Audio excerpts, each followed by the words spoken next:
Tons of overlapping, a couple of countries there, so. Okay, we ready to begin? Lights down. Your lights off. Sorry, sir. Go to the lights. Thank you. Okay.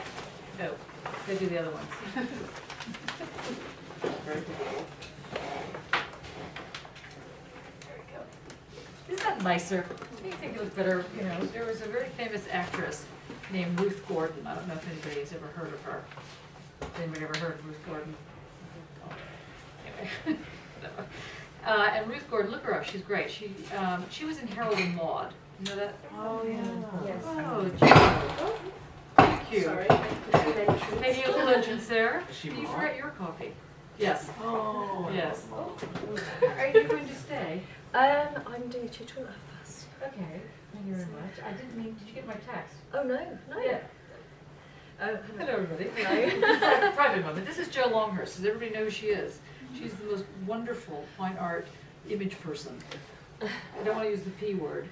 I am a photographer. Okay, she's a photographer. I'm an artist. And she's an artist. Installation, Yeah. performance, video, photography. Yes. And you all should sign up for her tutorials when she has them, because she's helpful. And now I'm And going thank to you do very one. much for this. Yes. I'll go look at my text. Yeah. Okay. Anyway, Well, this after John to go with there. yeah, just give you, yeah, that's good. Yeah, look at the sun. Ruth Gordon, who played Maude in Harold and Maude. So if you haven't seen that film, you should go look at the film. Has everybody seen the Harold and Maude film? Wow. Okay, anyway, there's a film called Harold and Maude. I don't know how far back I'm going to go with this little example, and it's about this young boy who falls in love with a woman who's 80. And the parents are totally disgusted and can't believe it. And anyway, they meet at, he really is into funeral surfing. So he goes to wherever he sees a funeral, he goes to funerals and cries and is with the families and so on. And they never recognize him because, you know, there's always somebody that, you know, nobody knows everybody at a funeral. And she does the same thing. He starts noticing that she's going to all these funerals and that he's going to all these funerals. And he knows that she can't possibly know all these people. And she knows that so that's how they meet anyways. But so she's a very famous actress who passed away recently. But anyway, her name is Ruth Gordon. And she always said that to actually understand reading, thinking, and imagination, you always had to have orange in a corner, in a slightly darkened corner when you study. And from that point forward, I always tried to get that color happening. So that's what we're doing. That's what we're saying hello to Ruth by doing this. Okay, so you get a little bit of orange. It focuses you in a certain gentle way. All right, that's enough of that. All right. A couple things to announce. The first thing is that Stuart Hall, who was the founder of cultural studies, basically, and a wonderful human being, died yesterday. He was about 82. If you ever heard of the Birmingham School, he was the founder of he was one of the founders of the Birmingham School. And in fact, in June, they're having a big conference, which he was, of course, going to be his keynote at. He put me on my path. You know, there's certain people that put you on your path, and he was my person, or he was one of my people. So I just wanted to dedicate tonight's seminar, although you'd be like totally unhappy with the fact that we're talking about Heidegger. Sorry, Stuart. But anyway, he was a wonderful man. So if you have a chance, Stuart Hall, take a look at his work. Really worth seeing what he was about. He started people on the road to queer studies, feminist studies, you know, whatever it was. Yeah, so he's a big guy. And he left us yesterday. Okay, so that was the big announcement. The other smaller announcements are next Wednesday on the 19th. I'm giving my professorial lecture, and you all are invited. In fact, you have to give a reason not to come. 5:30 to when they close the building, basically. And I think that they have drinks and things like that, but if not, bring a bottle under your coat. I particularly like vodka, don't hold back. Rum is also quite nice. I found a new gin, Boodles. You ever heard of Boodles? I'd never heard of that. I like the label. Have you tried it? Yeah. Is it good? Yeah, it's pretty good. Is it better? What is it better than Hennessy? They're different. Hennessy's Yeah. got a cucumber taste to it. Yeah, good. Anyway, these are the important things you need to know in philosophy, okay? So that's important. And then there's something else going on. I realize that I'm not the only thing going on. Oh yeah, Thursday, I knew there was something, yes, thank you. So this Thursday, it's also May though, God, sad. This Thursday is the Imaginarium, which is at Selfridges, and I'm giving a seminar stroke lecture on magic and alchemy. And I would like all of you to come as part of the seminar. That's one of the reasons I wanted you to sign this paper. So I can get you in the list, because apparently it's, I don't know, you have to give away your firstborn or something to be able to get into these things. So I wanted to get my people in to at least be there. You don't have to pretend to have read anything, just nod sagely. Does anybody know any magic tricks? I mean, good magic tricks. Okay, yeah. I know some magic tricks, but that we're not. Okay, because I really wanted David Cheeseman he was going to saw Grace in half, but they hadn't finished the box yet, which was unfortunate. So anyway, so I want something along those lines, because I really think that it's very important to understand the relationship between alchemy and magic and art. So that's what it's going to be about. So come.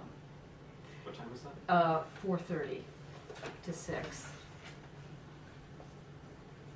If you can't come, send me an email, otherwise you're on the list. So, otherwise you'll be expected to come. Okay, is there anything else? The room's quite small, so It's not that small, about 40 people. it's about this. It's a bit smaller than. It's true. So you have to be. Where is it exactly? Oh, that's the key. It's on the ground floor in Selfridges and Retrievals. And let me tell you, just ask them, where do they sell caramel salted chocolate dessert things? They're like truffles.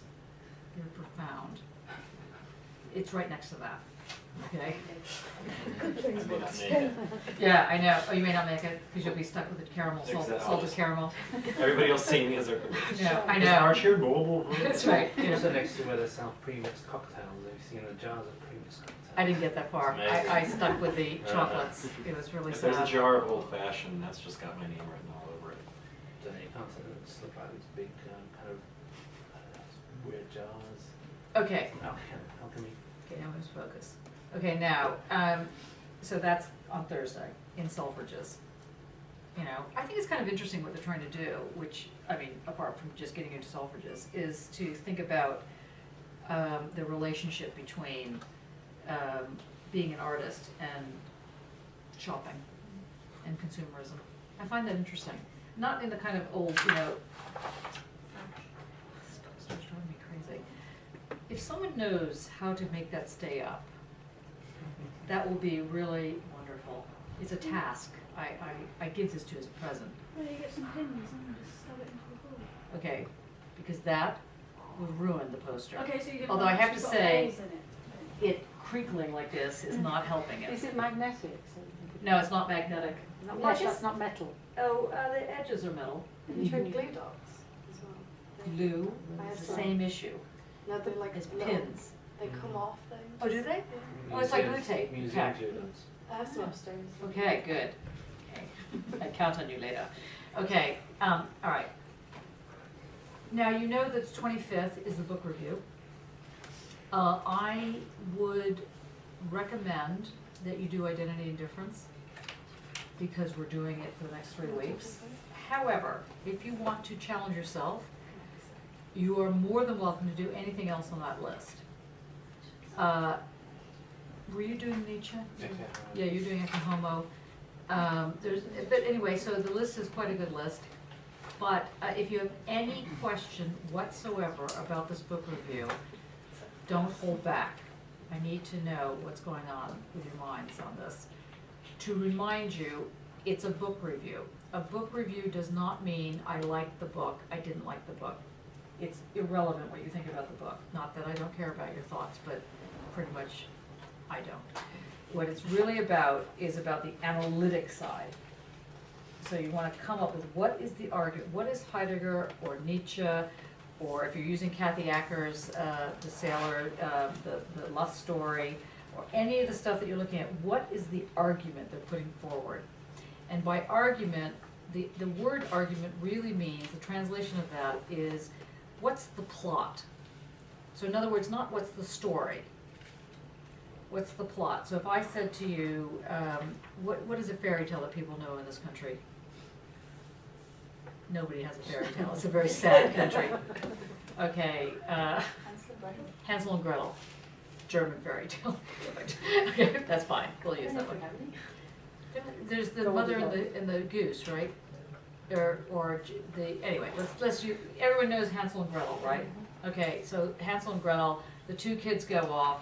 They go to the forest. They go off because I don't know what their issue was, but they went off and they were searching in the forest and they came across a house that had gingerbread all over it, and there was a woman in there who was a dyed-in-the-wool feminist and really hated being annoyed, and yet there were these children. So she's turned into a witch in most of the fairy tales, but in fact she wasn't a witch. She was actually a very interesting woman who was just tired of dealing with the misogyny in the world.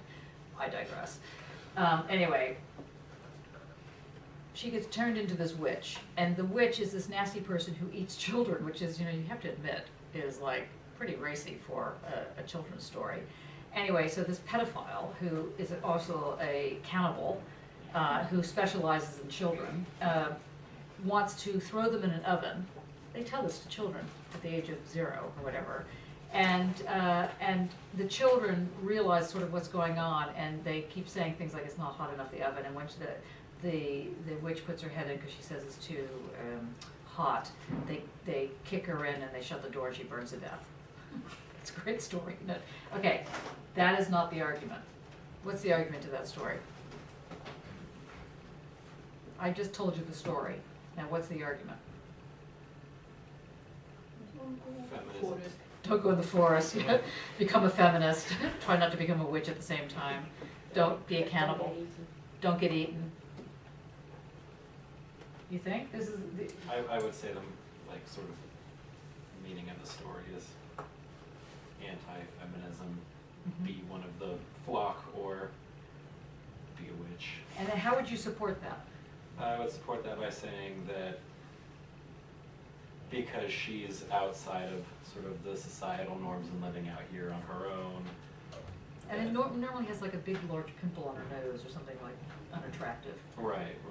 That people would view her and her lonerness as being against the community, and if you transgress the community in one way, then... And probably all these other things are true, Right. including eating children. Right. Right. And then you get your just desserts. And then you get your just desserts if you cross a line. Right. Okay? That sounds right? Does everybody agree that that's probably the argument that's being put forward? Okay, so now let's try Heidegger. Okay, realize that's a step up, a step change. But anyway, we've got identity and difference. We just did identity last week. What's the argument? Okay. What's the story? What was the story we did last week? A equals A. Right, till you die. A equals A. And why was that a story? What was the story about that story?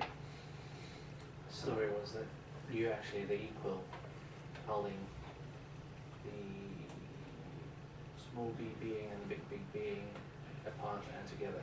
Okay, and so, and what was the title called of the story? Starts with an I. Identity, well done. This was not a trick question. Identity. I almost moved into hangman there. I did prevent myself. But one of the reasons I'm preventing myself is I forgot to bring a whiteboard marker. So annoying. I collected about 10 of them at home and forgot to bring them. Anyway, identity. Now what does identity mean? What does it mean to have an identity? To have both the ability to be independent while maintaining group membership. Thank you, Martin. Okay, yes, okay, that's good. That's one idea of identity. To expression. So why would A equal A be the story here? It is the story. There's more to that story, right? What else? Who else is in that story? Starts with a P. Endurance. No, it's person. Parmenides. Parmenides, very good. Yes, Parmenides is in the story. And what did Parmenides have to say, Nick? Oh, Damn. he was Greek. It was great, yes, well done. He was saying being gosh, I get there's always 3 options and I've got to choose 2. Was it being and thinking, I was saying? I got the wrong 2, haven't I? No, you haven't got the wrong 2, but Right. it starts with an S, ends with a G, and it is 8 letters long. We use sounds like. That's right, that's right. So it's the key thing that Parmenides, Something about the same. no, How many letters? 8, if it's a gerund. What's a gerund? In. Ing, Or I-N-G, ing, anything inging. Inging is a gerund. Why is a gerund interesting? What's interesting, what does a gerund do to a word? Makes it active Makes it active. How does it make it active? because it is doing It something. moves it somehow, right? So an ing is a gerund means that you take an intransitive word or verb, like to be, and you make it being, or walking. Like to walk becomes walking, to think becomes thinking. To something word that we haven't come up with, starts with an S,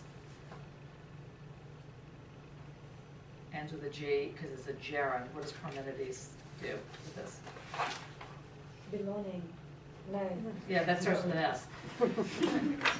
Silent. I know. Silencing, no. No, scientist. No. Scientisting, no.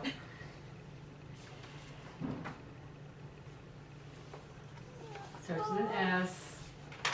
Take another guess. You're not allowed to anything. What's the second letter? Take a guess with the second letter. See, I can't write it on here because we don't have the board.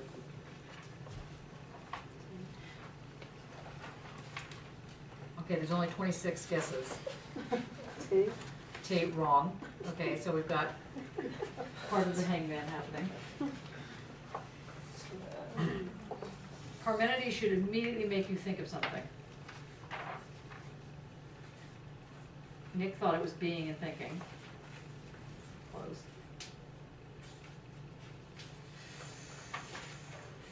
Just an S, Saying. close. That's not 8 words, 8 letters. But saying is close. What else do you do when you say something? Signify. Speaking. Yay, speaking, to speak, speech, speaking. Okay, now, why does speaking have anything to do with identity? Because if you don't name it, it stays unidentifiable, unidentified. So without naming a thing, there is no identity to it then. Okay, but what does it have to do with thinking? I mean, sorry, speaking. Rejection.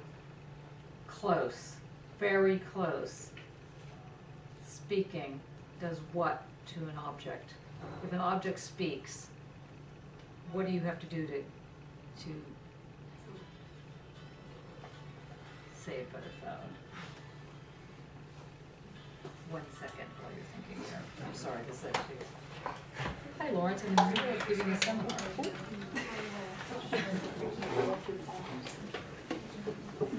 Is everything okay? Did I kill you with that? Sure. Is everything okay?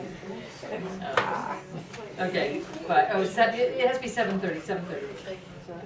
Yeah, okay, yeah, right. Okay, so, we'll do it again. Sorry. Speaking. Naming? Naming. What does speaking do to identity? What, Expresses it, names No. it, no. Embodies it? What happens if someone speaks to you? What do you have to do? What? there is relation. No, you don't reply. Okay. Listen. And what does Kierkegaard call listening? Good. Very good. Yes. jealousy. No, I'm just saying that somebody said something. Okay, so we've got speaking. It's got something to do with identity. We know that's only part of the story. We know that identity also part of the story has to do with A equals A, which is at the moment it's just hovering like a kind of weird thing. We've got speaking, we've got listening, but it's a very specific kind of listening. What does attunement mean when you listen? What does it mean to be attuned to something? Doesn't mean like, when you're open to. Right, so you're opened to, like your little ears got an opening. So being attuned means you're on the same wavelength. You heard that expression before? Okay, notice wavelength isn't really speaking or hearing, but if you really thought about it, you'd know that it is really waves we're talking about. But in fact, you don't have to go to the sciences to know that speaking is actually got waves coming out, and that listening is actually receiving those waves. It doesn't necessarily have anything to do with waves. It has to be with doing a tune. Now when you're attuned to something, how do you sit? When you're actually attuned to something, do you have a certain way of sitting? Hmm? Upright, still, let me see, watch, how do you be attuned somehow? Yeah, good, okay, you might lean forward. I'm serious. Attunement is a very specific posturing. It's a posture. There's something physical about being attuned. So when Heidegger talks about thinking, for example, it's not like he's sitting there saying you're on the loo and you've got your hand, you're doing the kind of the thinker thing. There's something that's physical. You lean in.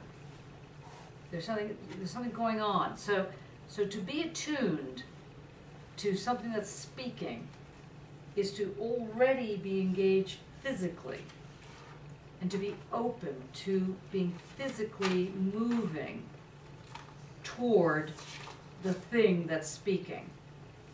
The thing that's speaking, therefore, initiates a relation.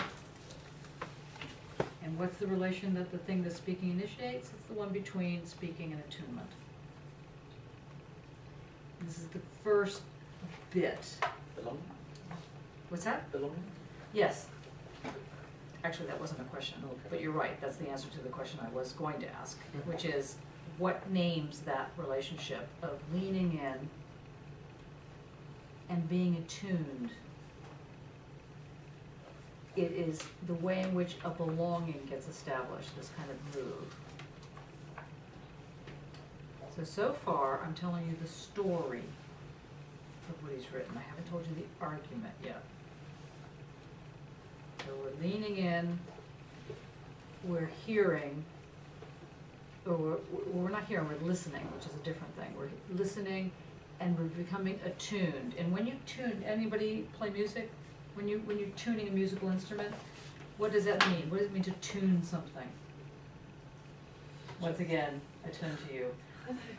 Sorry. It's alright.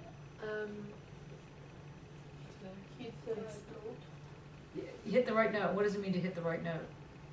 If you're tuning something, it's at a certain pitch. And what does it mean that you know that it's at the right pitch or the wrong pitch? How do you know when something's in tune? Memory of the sound, and you're trying to create the identity between the sound in your head and the outside sound. Okay, close. That's not really. If I said tune the instrument, what would you do? What would you do?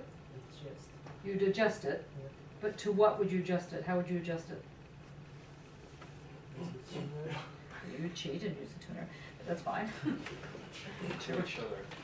They'd have to be somehow in relationship to each other. So the question is, when something's in tune, they can be in harmony. They can be 8 tonal notes, for example. And in fact, Adorno makes an argument about the 8 tonal note structure as being the structure of modernity, but let's not go there.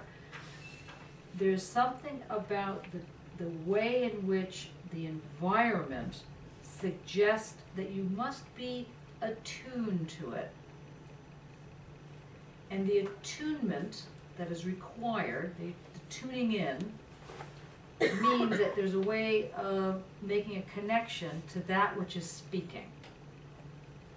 Now, what if what's speaking is not like a thing, like one entity, but it's like the world is speaking to you, or a community speaks to you, or a history is speaking to you.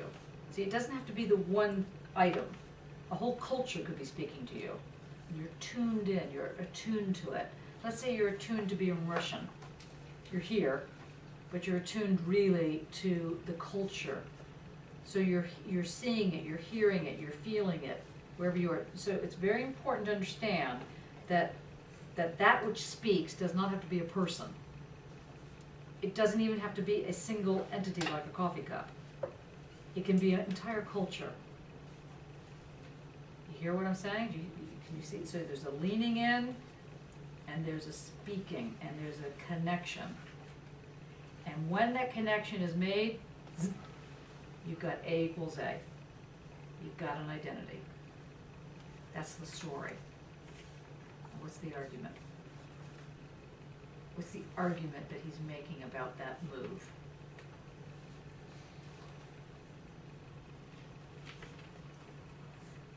This is a tough one.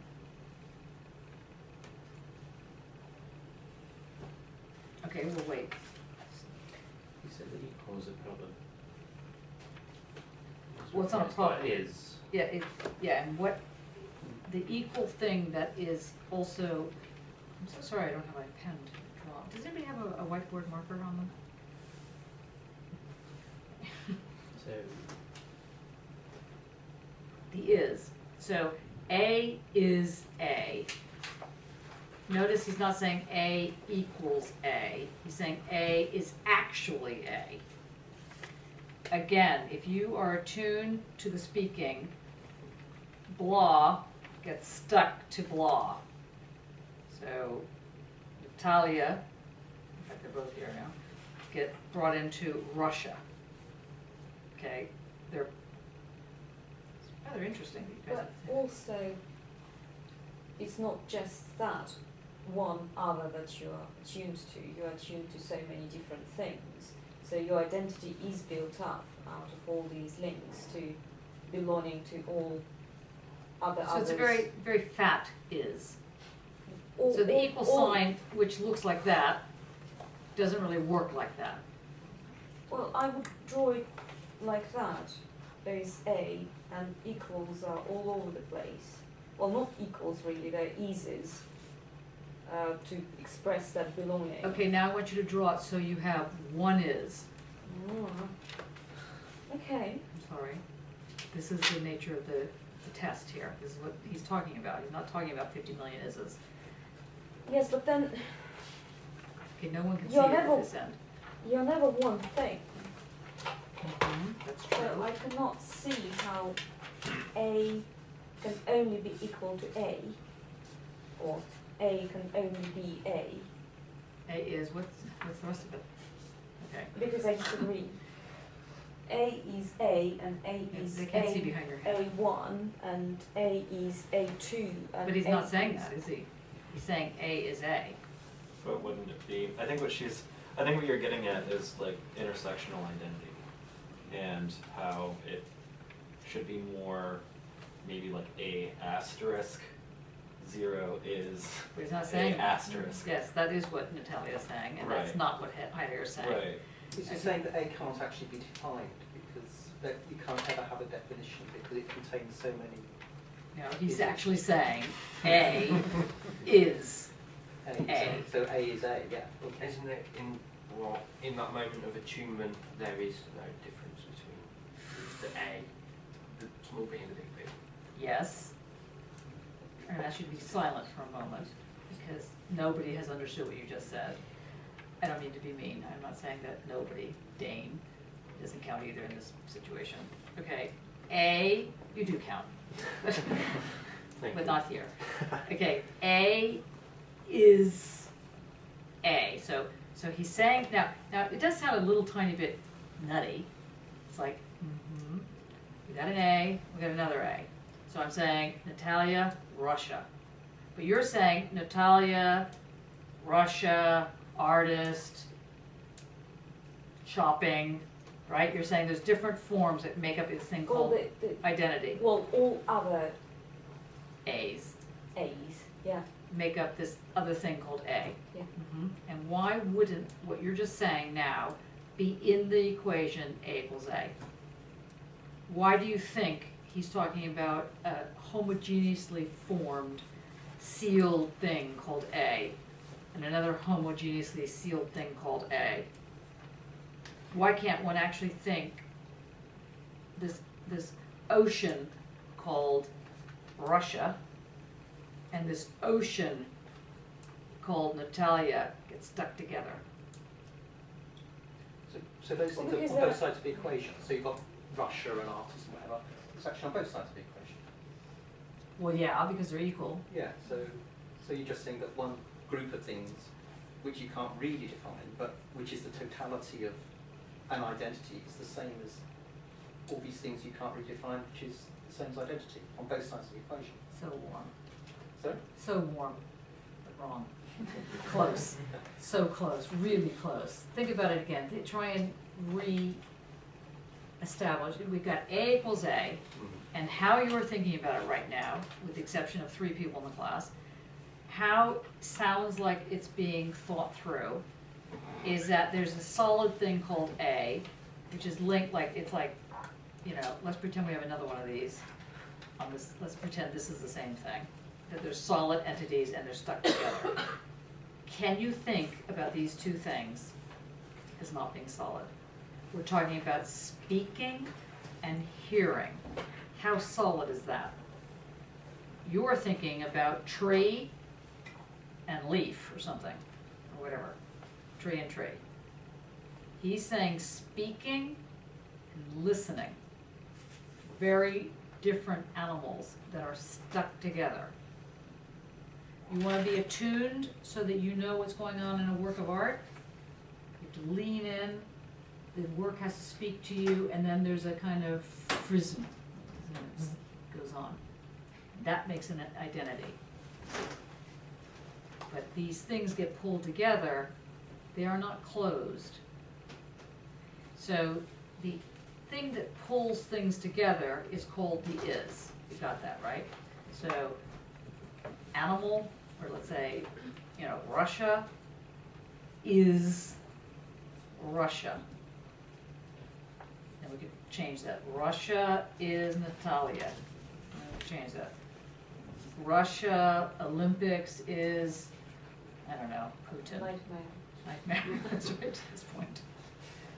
Whatever, we've got these things going on, including fantastic pro-gay demonstrations everywhere in Russia. Just mention that. Okay, what pulls this together? Because you're in this intersectionality, you're thinking about, let's say, different forms of identity. So you can be gay, you can be male, you can be, I don't know, Jewish, you can be, you know, whatever. You have, like, I used to call them the shopping list of oppressions.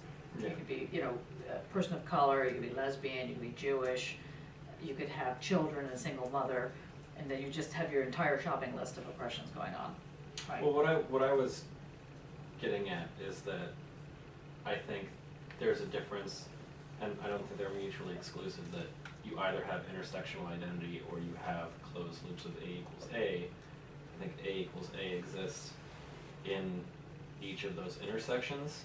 But he's not saying that. That's what I'm trying to get you to think. You're right that somebody can say that, and that is said, but I'm trying to get you to, you meaning the entire class, to understand what it is to say in the Heideggerian move that the is central to the question of identity. So in framing. And if an is inframes, if the is capable of the inframing, then what does that mean for the closed version of is? Less.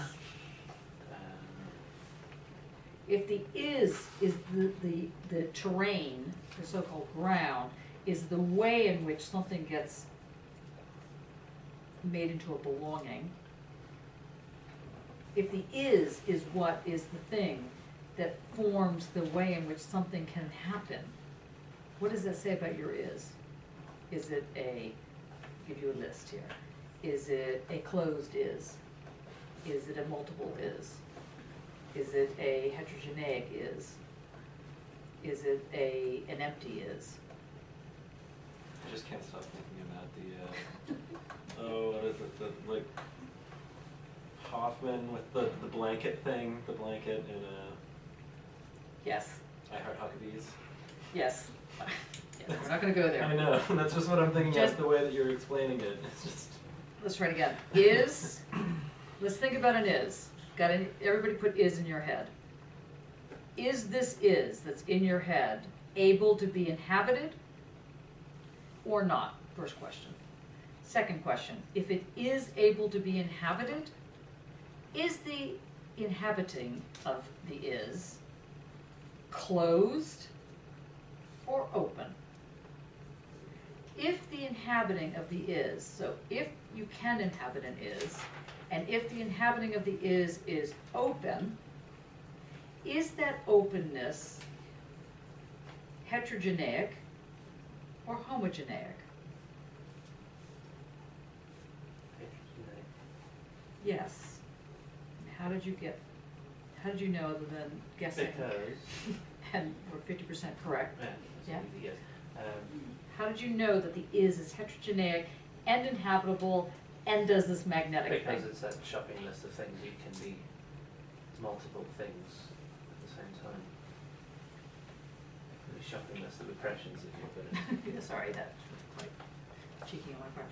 No, that's not the argument. That would be a way of saying you can be many things at the same time, but that, I guess a better way of putting the question is how does one understand heterogeneity?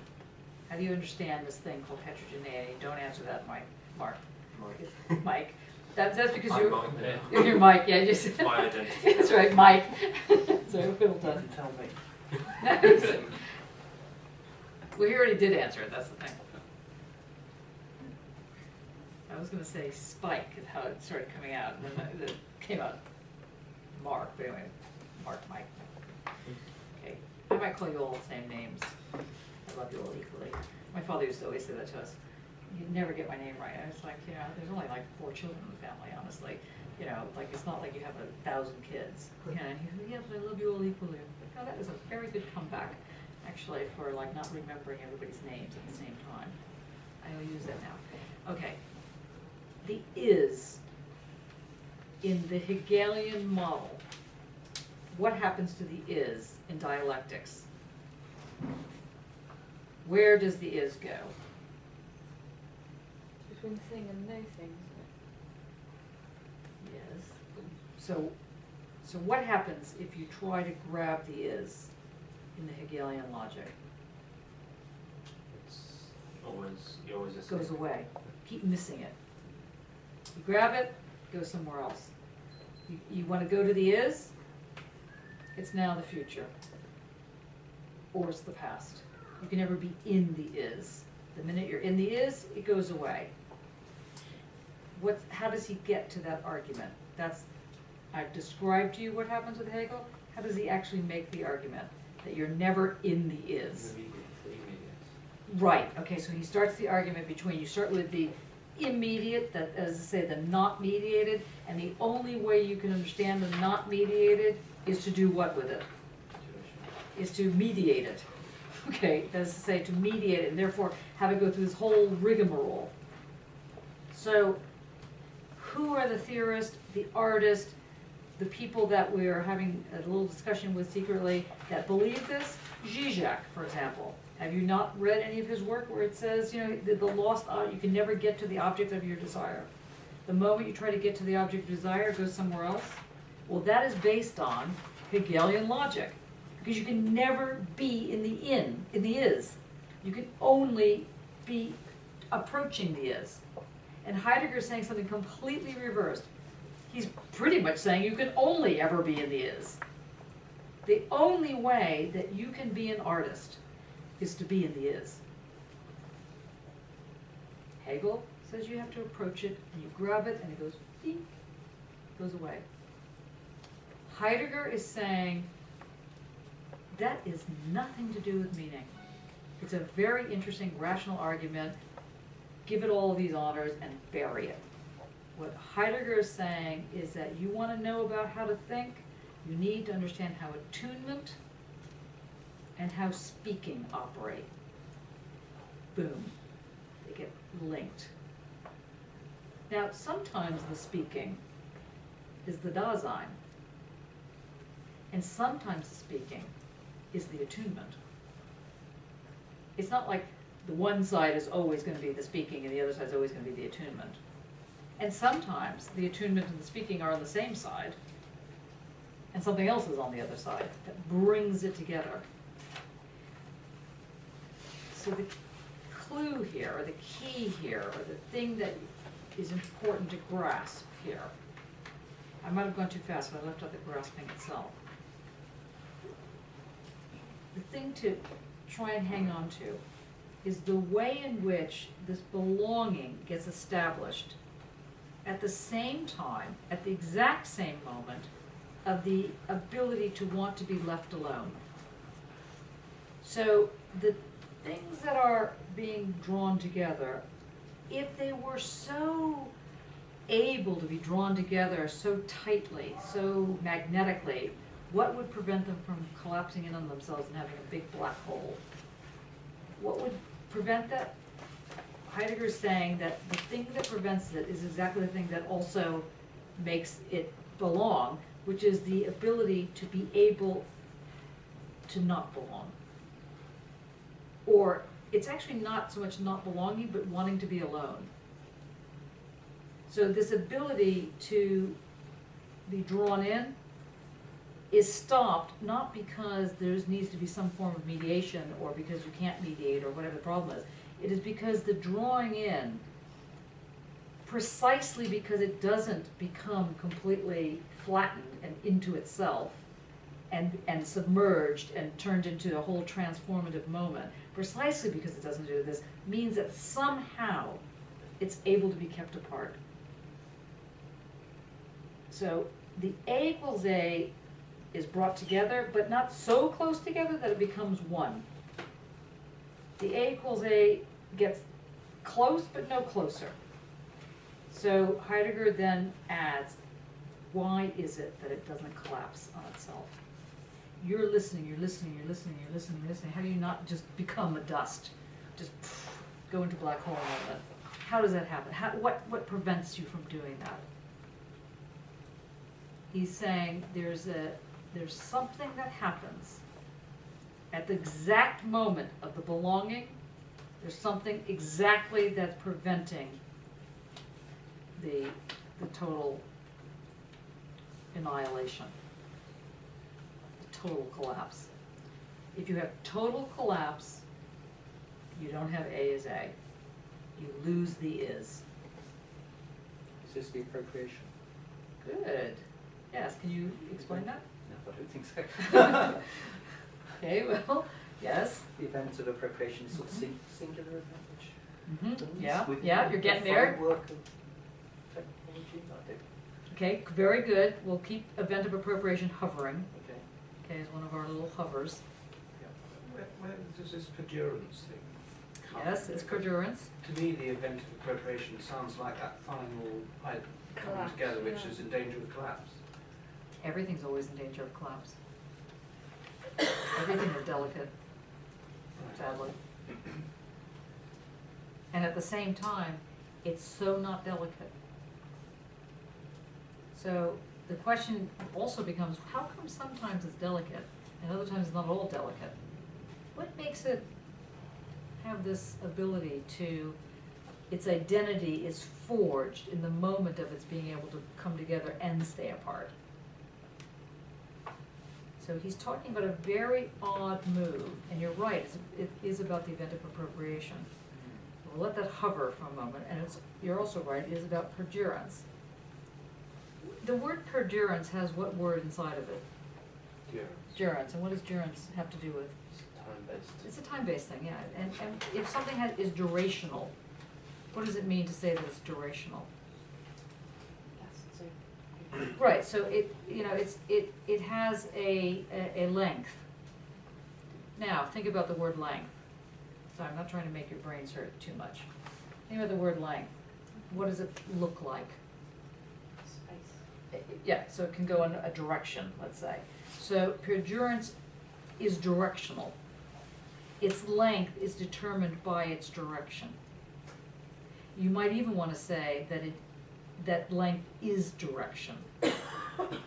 So the amount of time that it exists in its direction. We're just gonna let that hover again. We're gonna put a couple things hovering on the table, right above the table. So you've got this thing, A equals A. So if A collapsed onto A, then you would only have itself. And therefore you could make no sense of it.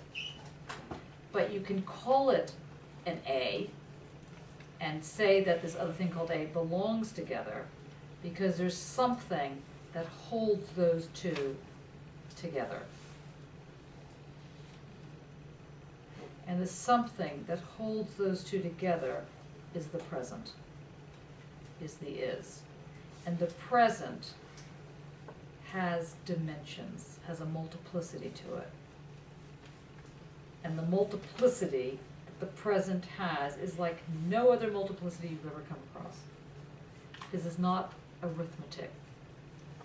It's not 1 plus 1 plus 2 plus 3 plus 1. It's not segments.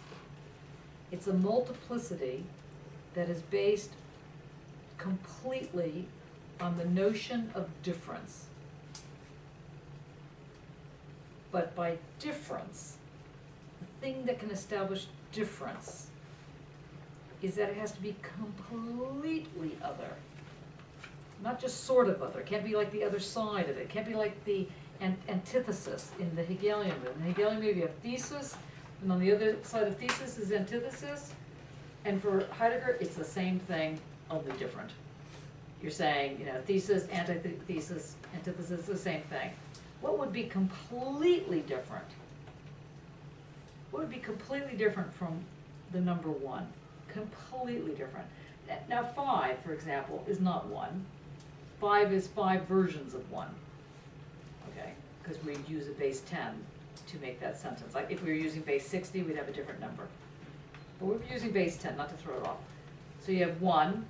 What's completely different to 1? 0. It's the only thing that's completely different to 1. 0 is a really odd animal. It's hardly a number. Now, he doesn't talk about zeros and ones. Einstein will talk about later. But just so you get a sense of complete difference. You're going in this direction, to be completely different would not be to go in the opposite direction. That would not be completely different. You'd have to go askew or something like that. That would be different. So what he's suggesting is that difference does not have to do, okay, there's a lot of negatives here. Difference does not have to do with negative or anti. To be different has nothing to do with a not. Or to put it slightly differently, it has to do with a not, but the not is so radically not. So it's not, it's other. It's other. And therefore, the other has properties to it that make the other itself able to have multiplicities in it.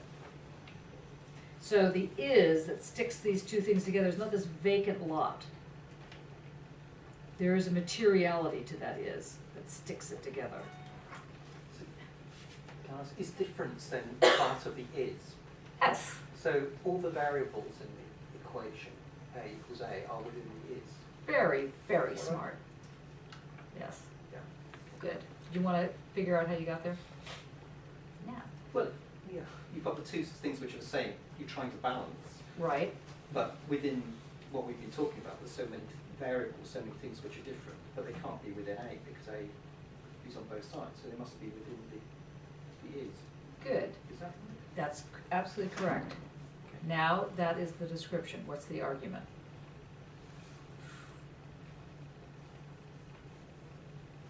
Okay, well, just let, we're getting very warm. Dane, did you want to give it a go? No, good. Not allowed to speak really in the class. Yep, when? Or were you just moving? No, I was thinking maybe your argument is how A is A. Mm-hmm. How is AA? Yeah. Is that a question or is that, are you gonna? Question. Yeah, how does A become A? Yeah. Okay. Play this back and forth. How does A become A? Well, A comes towards A, Mm-hmm. and they interact. Mm-hmm. So there's not one becoming the other, they just kind of, they connect. Think about your artwork. Think about your work. Think about your work. How do you know when you got it right? It just makes sense. You just, when it works. How do you know that? It's very rarely a conscious moment, isn't it? How do you know It just happens. How does it go click? He's talking about something that you need to, we go back to Parmenides, we go back to speaking and attunement. When you are doing your artwork at a strong level, A, you have to have some kind of technical skill. Otherwise, it's not going to work, even if you just, well, it might work actually. But a technical skill is not a terrible thing to have. You have a way of grasping. Well, how do you grasp? You can grasp with your ear. You can grasp with your eye. You can certainly grasp with your hand. You can grasp with your body. How do you grasp that and bring it to you? And anyway, how far do you bring it to you? You're going to eat it? You're going to be like the witch? You're going to be cannibal? Eat yourself? Good. But you won't be able to produce a whole lot of stuff. How are you going to, what is the is in the moment of attunement and speaking? What is that is from the point of view of being an artist?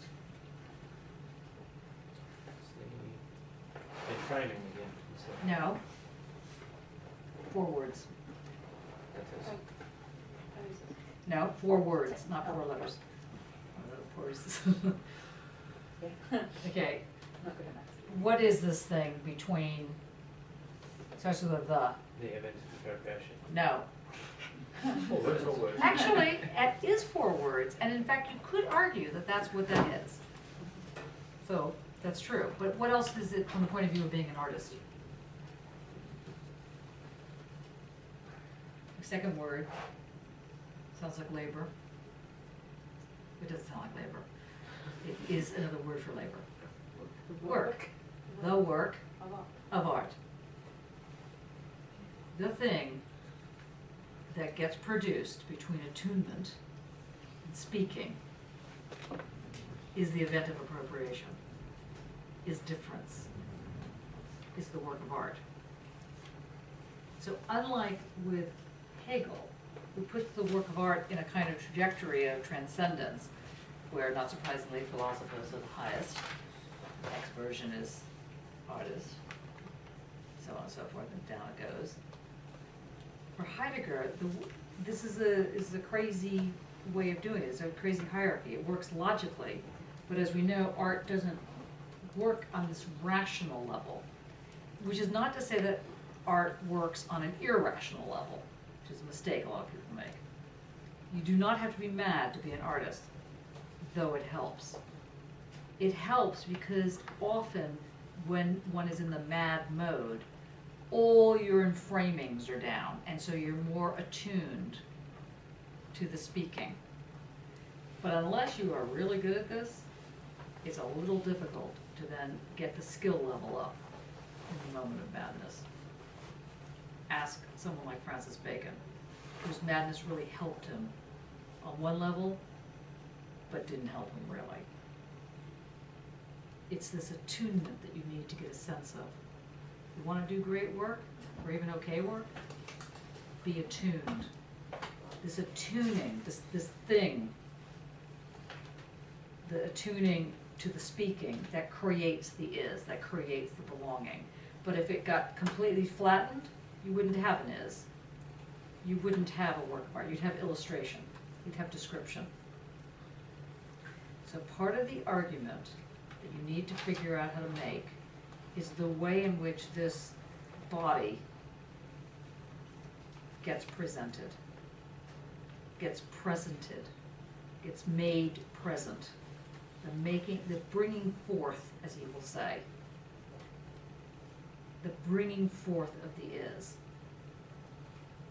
It's annoying that someone like Heidegger is as political as all this, because one of the things he's talking about in his sort of right-wing haze is to bring forth authenticity.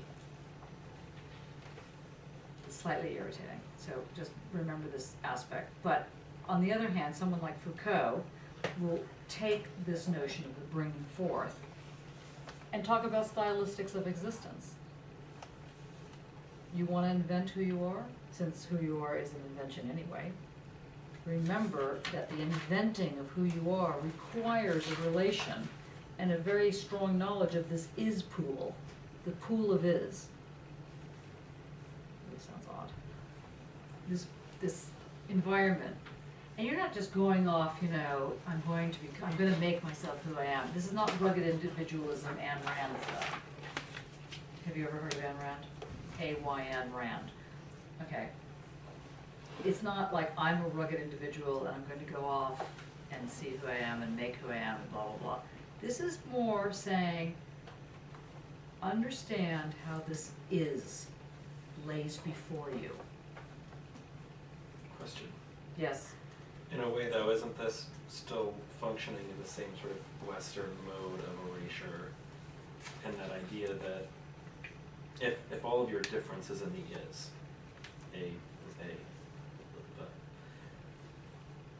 then isn't that a function of erasing all of those other intersections within that belonging? Why do you think so? Why would it be doing that? Because I feel like if you say all of your differences in the is, rather than A asterisk equals A asterisk or whatever, then, you know, those sort of ideologies that say like sisterhood is universal would be something agreeable in that sense, because In which sense? in the sense that, you know, here's group membership, A equals A, you know, I'm a feminist woman, you're a feminist woman, A equals A, all the difference is in this middle ground. No, but what you're saying is all the difference gets erased. Right, and so That's not what Heidegger is saying. He's saying all the difference remains. And in fact, to be honest with you, it's more Buddhist. Mhm. So this is what becomes very difficult to grasp. I mean, not that Heidegger, I don't want to suggest he's Buddhist, but I mean, there's much more an affinity to Eastern philosophies of religion, where the infinite is a something rather than a nothing. It's a nothing something, or it's a something nothing, as opposed to just a nothing or just a something. But still, if the difference isn't within the agent, the A or the A, if the difference is in the is, in the, you know, the time or whatever, then you're removing that from the subject, which is the subject. You're making those subjects the same. No, you're just making them belong. So the key here is that the A and the other A are not homogeneous either.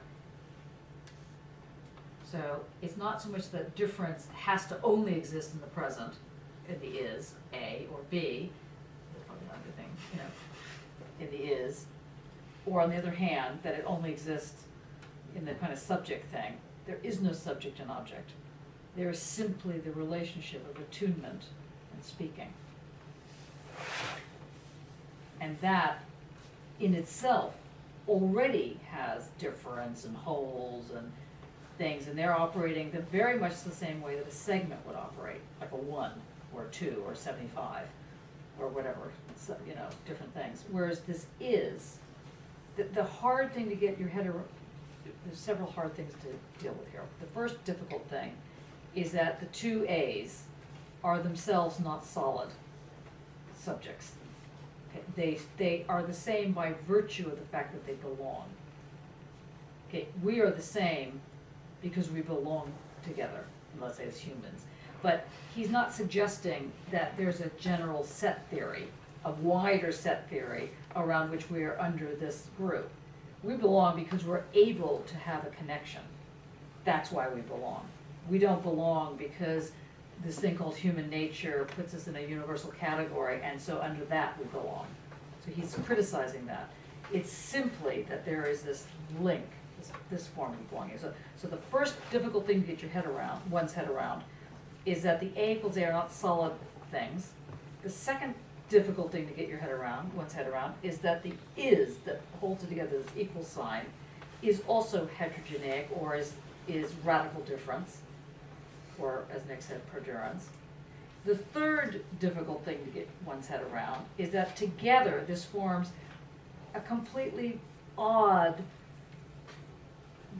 globular version of difference and identity stuck together. So if you have A equals A, so on the one hand this A is kind of fragmented or fractaled or something, and the other A is fragmented fractal, and the is also fragmented fractal, but then the whole thing taken together is also doing this kind of thing. So you're really dealing with the image, let's say, of a gaseous cloud that has edges, but the edges are simply the edges of what becomes the belonging. So would the A equals A then be a simultaneous grasp? Yes! All right. Okay, all right. All right. Good. Yes. And if it's a simultaneous grasp, how is it that one can get anything done? How does this happen? Are we walking in a magic world of, you know, like things can just be grasped and, you know, we got grasp? No. Something happens to make it, quote, work. And that's what is the next chapter. That's where he starts making the arguments around how difference works. Now listen, how are we doing? This side of the room, very quiet. Just absorbing. Absorbing. And trying to, yes, trying. The reason I'm asking you, not how you're doing, but the reason I'm saying this is very difficult because what you're really being asked to think about here is how to think a radical form of difference. What is meant by that is that the difference that's being spoken of here is a difference that has no edges, that is not against anything, or in fact for anything. One of the reasons people hate Heidegger, because he's neither for nor against, but at the same time something is happening. Some moment gets made into a real moment. So he has this thing that he starts calling revealing and concealing. Now, the notion of revealing, or the act of revealing, and the notion of concealing, or the act of concealing, they sound like opposites. Note that they are gerunds, INGs. Okay. So, if something is revealed, it is uncovered. It is brought to light. What are other ways of explaining revealing? Exposed, that's a good one. Exposed always sounds like, you ever have phobic dreams? Anybody ever dream of, or know people that have dreamed of, like, let's say rats in your dream? Vermin? Anybody ever have dreams of vermin? Huh. What we have? Snakes. It's not quite vermin. Okay, that is gross, no. But, I mean, what I'm trying to say is, anybody have, would you say it's crocodiles? Crocodiles are dead crocodiles. Dead crocodiles, okay, better than by one. The idea of being exposed, there's a whole, if you get into dreams, as we did last semester, but only very tangentially, where if you dream that you are giving a speech and you're completely naked, like that's exposed, that's really exposed. There's a whole thing, there's a whole way, there's lots of discussions on what do those dreams mean when you're standing up and you're meant to say something and you're missing your trousers or something, you're just standing there and you're trying to explain something and realize things are not going my way, probably I'm not completely dressed, like something like that in your dream. So revealing also has to do with some form of truth, right? If you reveal something about somebody, you're uncovering some form of truth. And concealing tends to mean hiding or covering over or burying, B-U-R-Y-I-N-G, burying.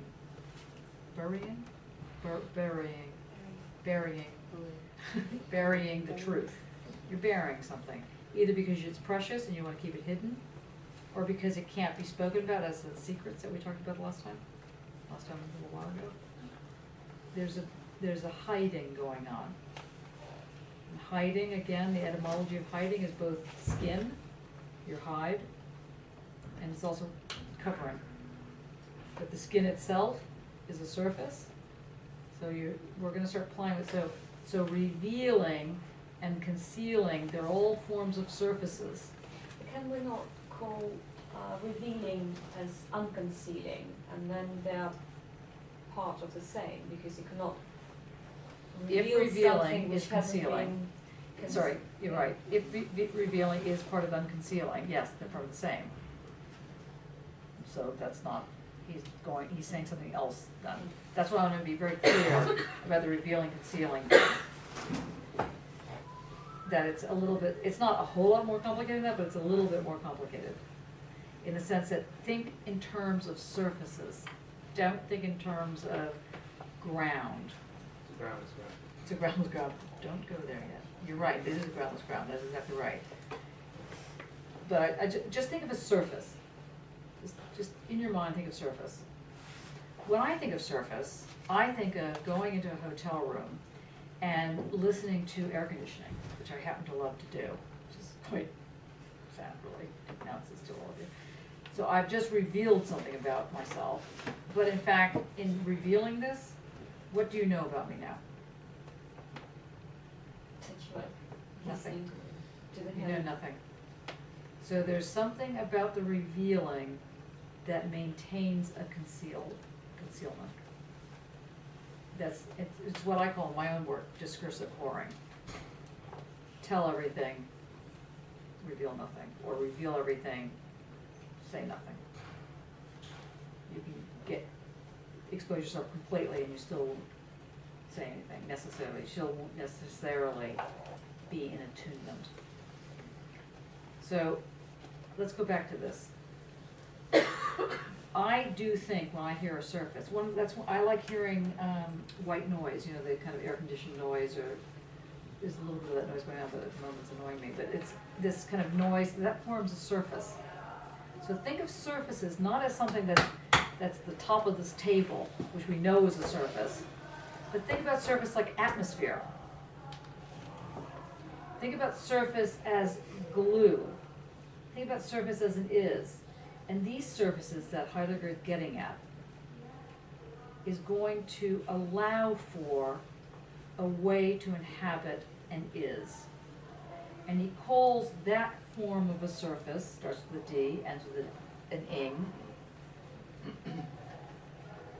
Anybody want to take it? Starts with a D. Dwelling.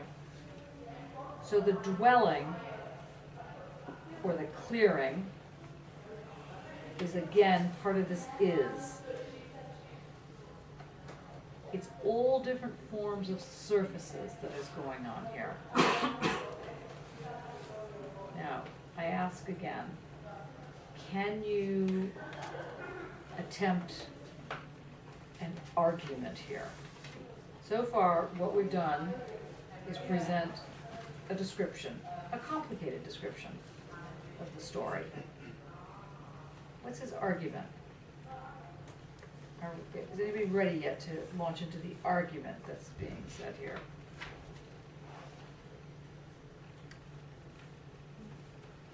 Andre, you want to give it a go? The is as a dimensional surface where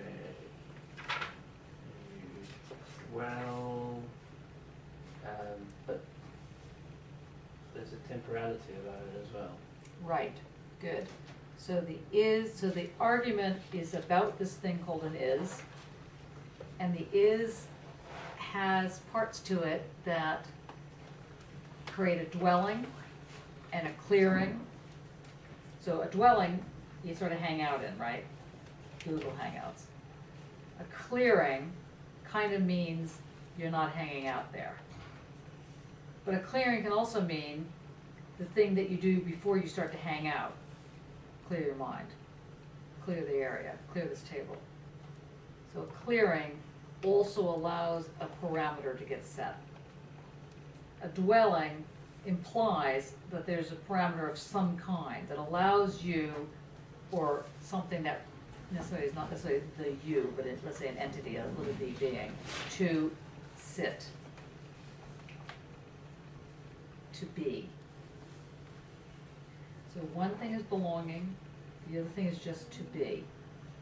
And both of those are required in a work of art. So the argument seems to be, okay, it's entitled Identity and Difference. Those are the two lectures. What is he really talking about? Identity is difference. Identity is difference. How did you get there? Last year's seminar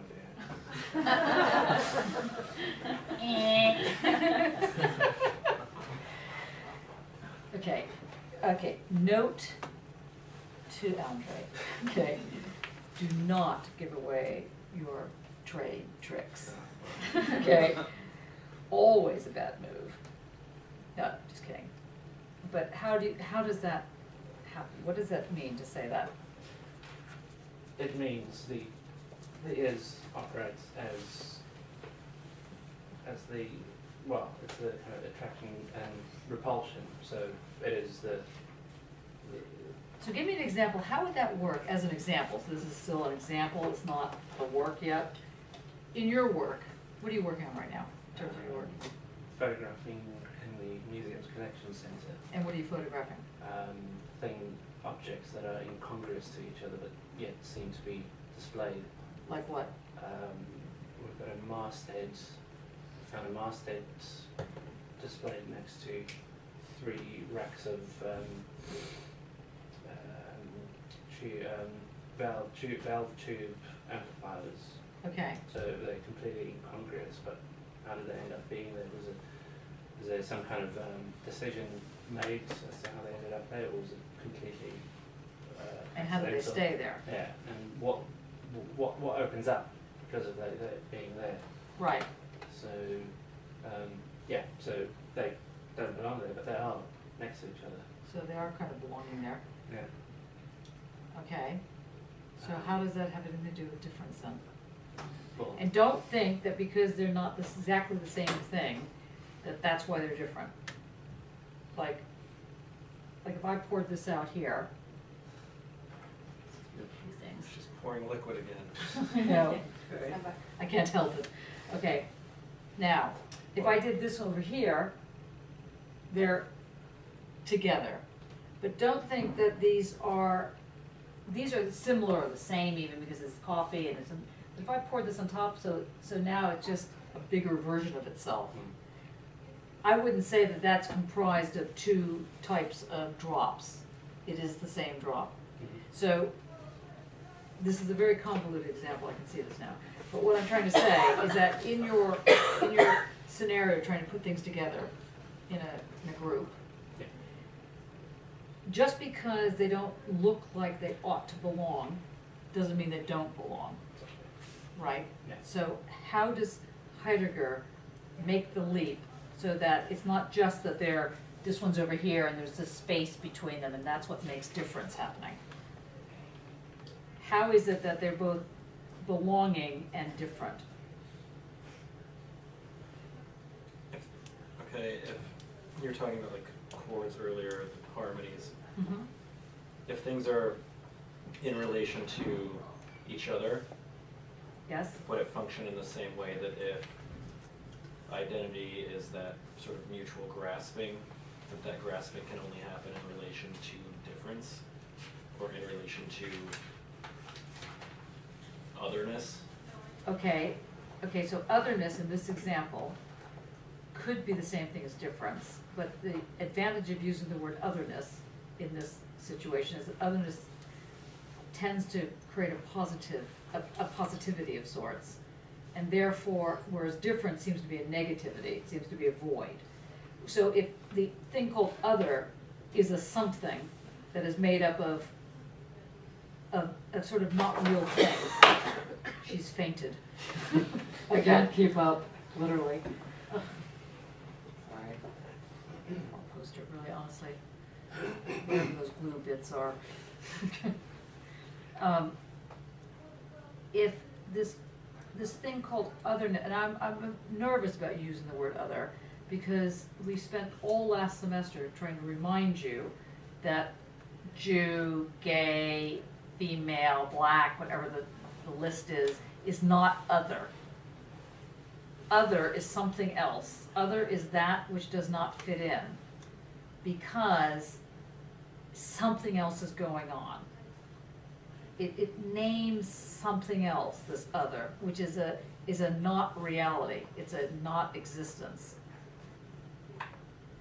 So it is, isn't it, just going back to the kind of not belonging, so it's the thing that keeps the whole thing from collapsing in on itself. Yes. That's the difference. So the difference in the names that thing that does not collapse in on itself, right? Yes. Okay. It's too quick. But, okay, how many people are completely lost and think, I'm going to put 7 knives in my head when I leave? Do we have a few people like that in the room? Because I don't want you to be 4 knives. Okay, that's not so bad. Okay. Of the 3 knives that you're laying on the table still, what part of that do you think you're getting?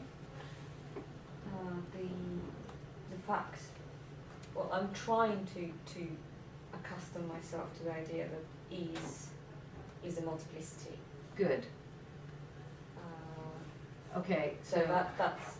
So Simon, can you remind Natalia how you came up with the multiple is? Because within that equation, A and A are the same, so any variable must be within the is. That's how I got to it. I'm now getting a bit more confused that A and A are actually the same. So I think...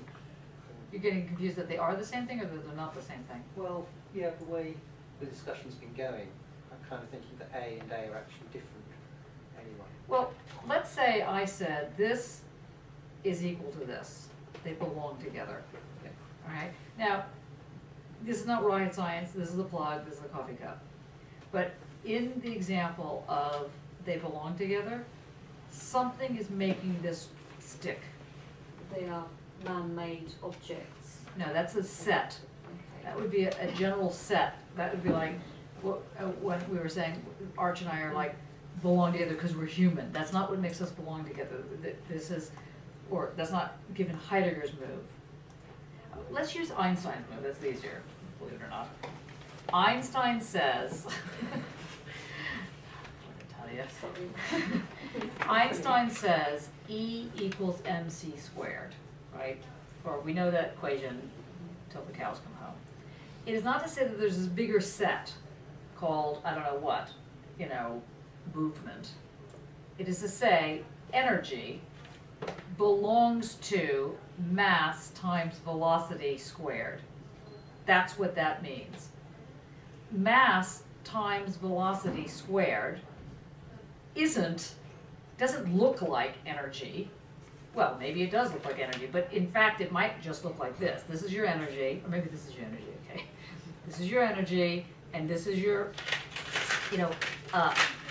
mass plus velocity squared, okay? And now they're equal. But you can see perfectly well that they don't look alike. That's what I was trying to say in your example before, but I was failing with my liquid spots there.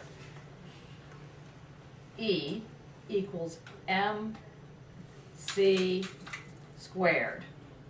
These entities don't look anything like this entity, but they belong together. That is a totally different way of thinking than Euclidean geometry. Does this make sense? You know, what'd you say? But Heidegger have used a Sorry, I moved.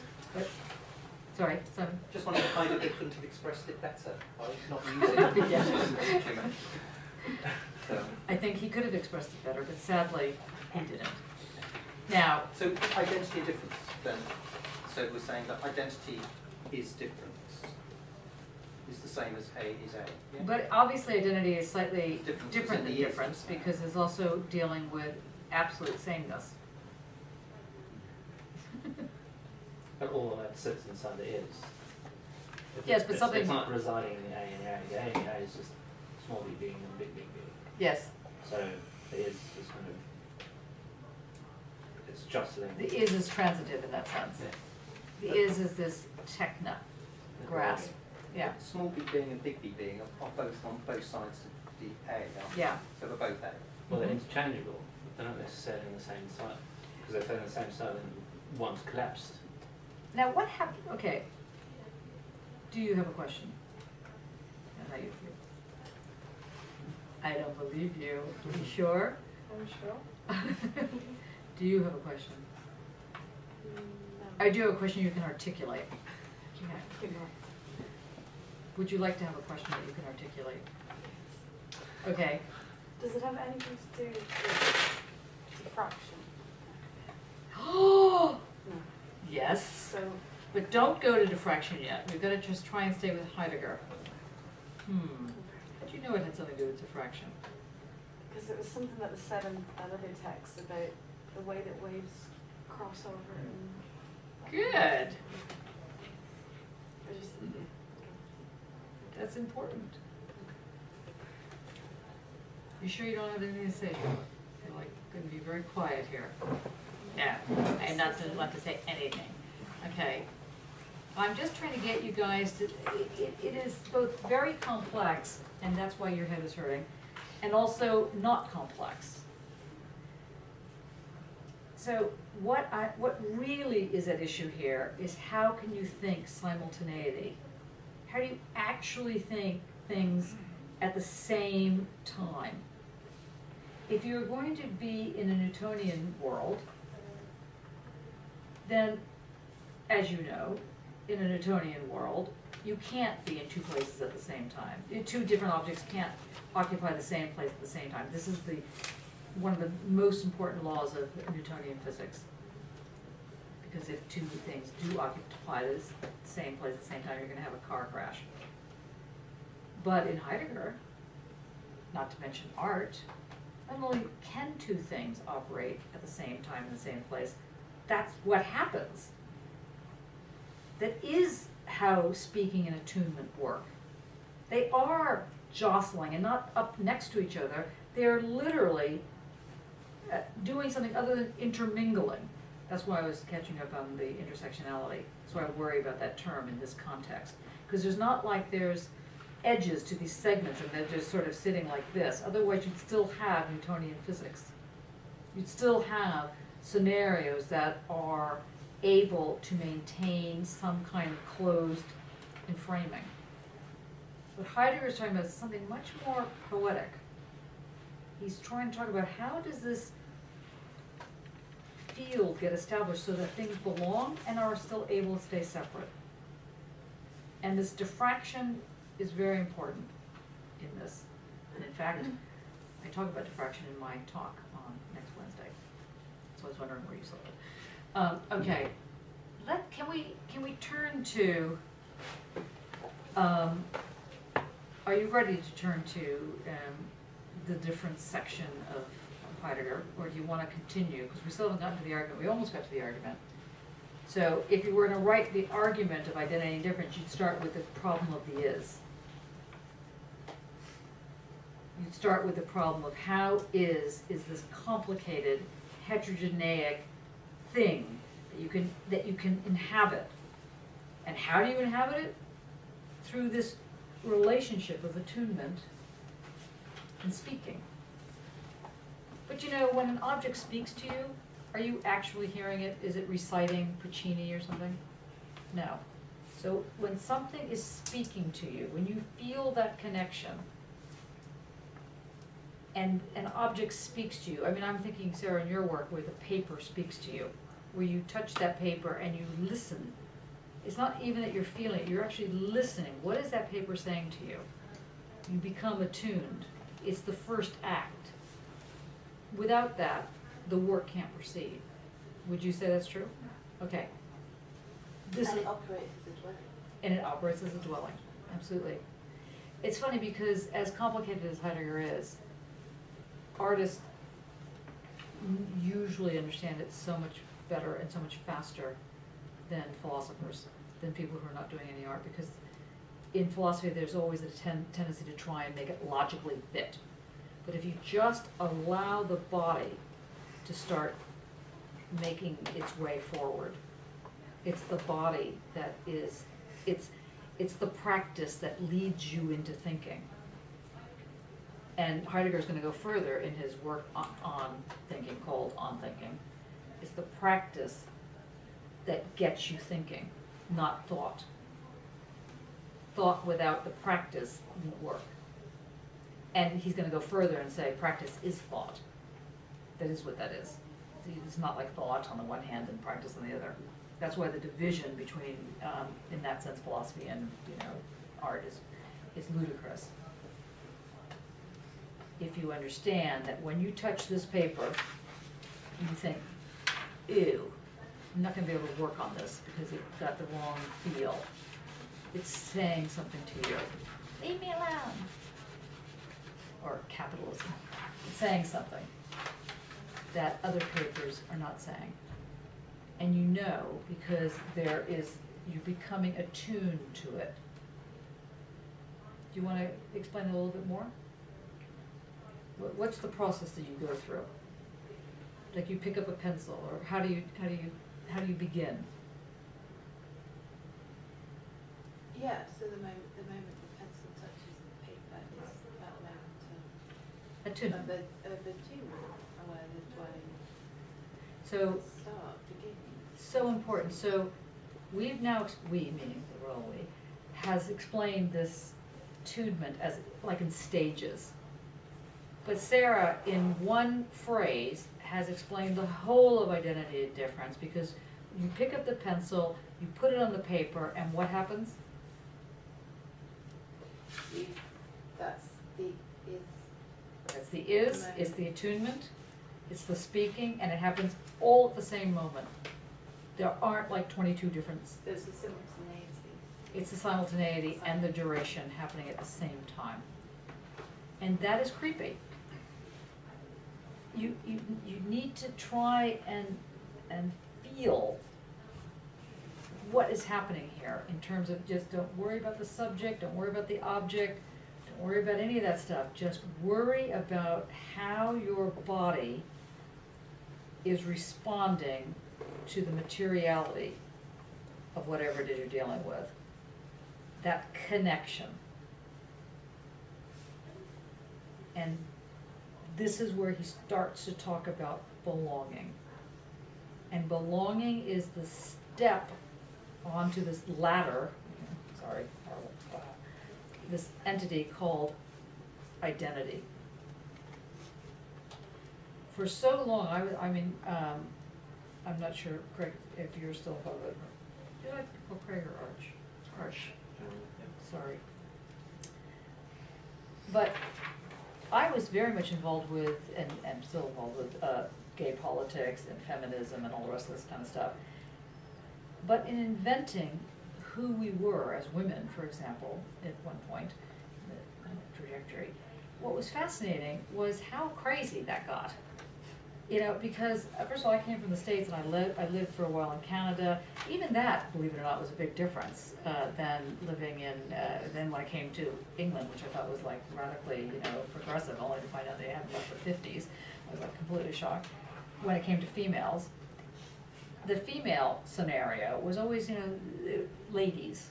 Like the first thing that happens, I go into a restaurant and someone says, if you're with another woman, they'll say, okay, ladies, what would you like? And he's like, I would like you to stop calling me a lady, okay, so that we don't get off on the right foot to start with.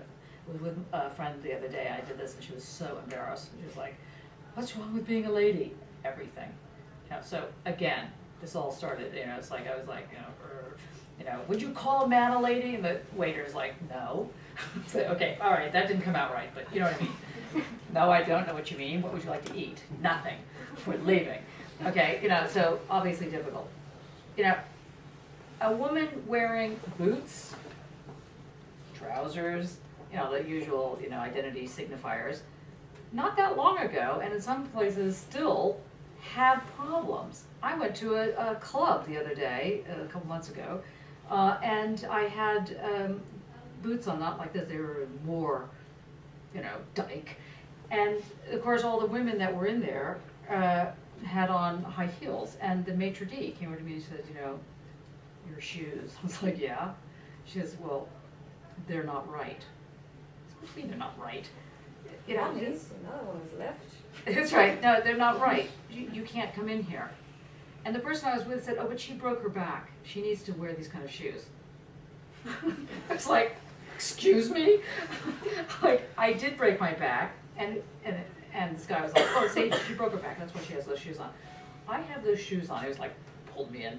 She said, well, if you broke your back, then you can wear those kind of, all other women. And this is a couple months ago in London, in the Mayfair area. Now, okay, what was I doing in the Mayfair area? Another whole discussion. But the point is that that notion of identity was something I fought against from the moment I was born, practically. Probably the moment before I was born. I fought against that. Now, that was a very specific kind of identity politics. That's why I'm giving you this example, this roundabout way of explaining this. So, to fight for feminist rights, or for gay rights, or for whatever the thing is, you had to have a sense of identity. Kind of came with the territory. You had conscience-raising groups, you had to, and people say, well, you know, you can pass as, you know, as white or as female or whatever. It's like, well, I'm not really passing as white or female. I mean, I kind of am. And the am, what is the is, what is the am? You know, finally, like, you know, just like knives in the head, you know, just like, and honestly, people. Or when in Canada they had all the bath raids, and they were raiding all the gay male bathhouses, and I was jealous because, you know, the women didn't have bathhouses. It was like the whole thing was irritating. And we went out, the women, feminists, lesbians, whatever, went out to support our gay brothers against this raid. And a big fight broke out amongst a lot of the feminists, which was, you know, why are you here? Why are you here supporting, not perverse sex, but you don't do this kind of sex. The men do this kind of sex. It's like, what are you talking about? Everybody does this kind of sex. And there was like, not everybody does this kind of sex. How could you say other people? And suddenly, discussions. What type of sex do you have? Do you use sex toys? Do the sex toys come off? Do they stay on? You know, just like, wow. Heidegger is talking about that kind of identity, but not in that way. And that's what you need to get a sense of. What does it mean to fight for identity politics so that you can walk in the street with whatever type of shoes you feel like walking in, however you feel like being read, and you'll be read as belonging, and at the same time being left alone. How do you get read that way? Because the A and A are both a grasp, and the is a discourse. Good. And can you explain what that means? That the discourse itself includes all the things surrounding this mutual grasp. It's the sort of the enframing, it's where you're placed geographically, historically, where you're located in identity, politics, and all of that stuff, and all of those things that A and A are. The discourse surrounding that is where that difference and that commonality comes from. Right, and so you could say, like I remember when I was doing my PhD, saying, you know, look on the streets, there's like, you know, there's feminism and this and that, and I remember my supervisor was like, I'm looking on the streets, I don't see anything.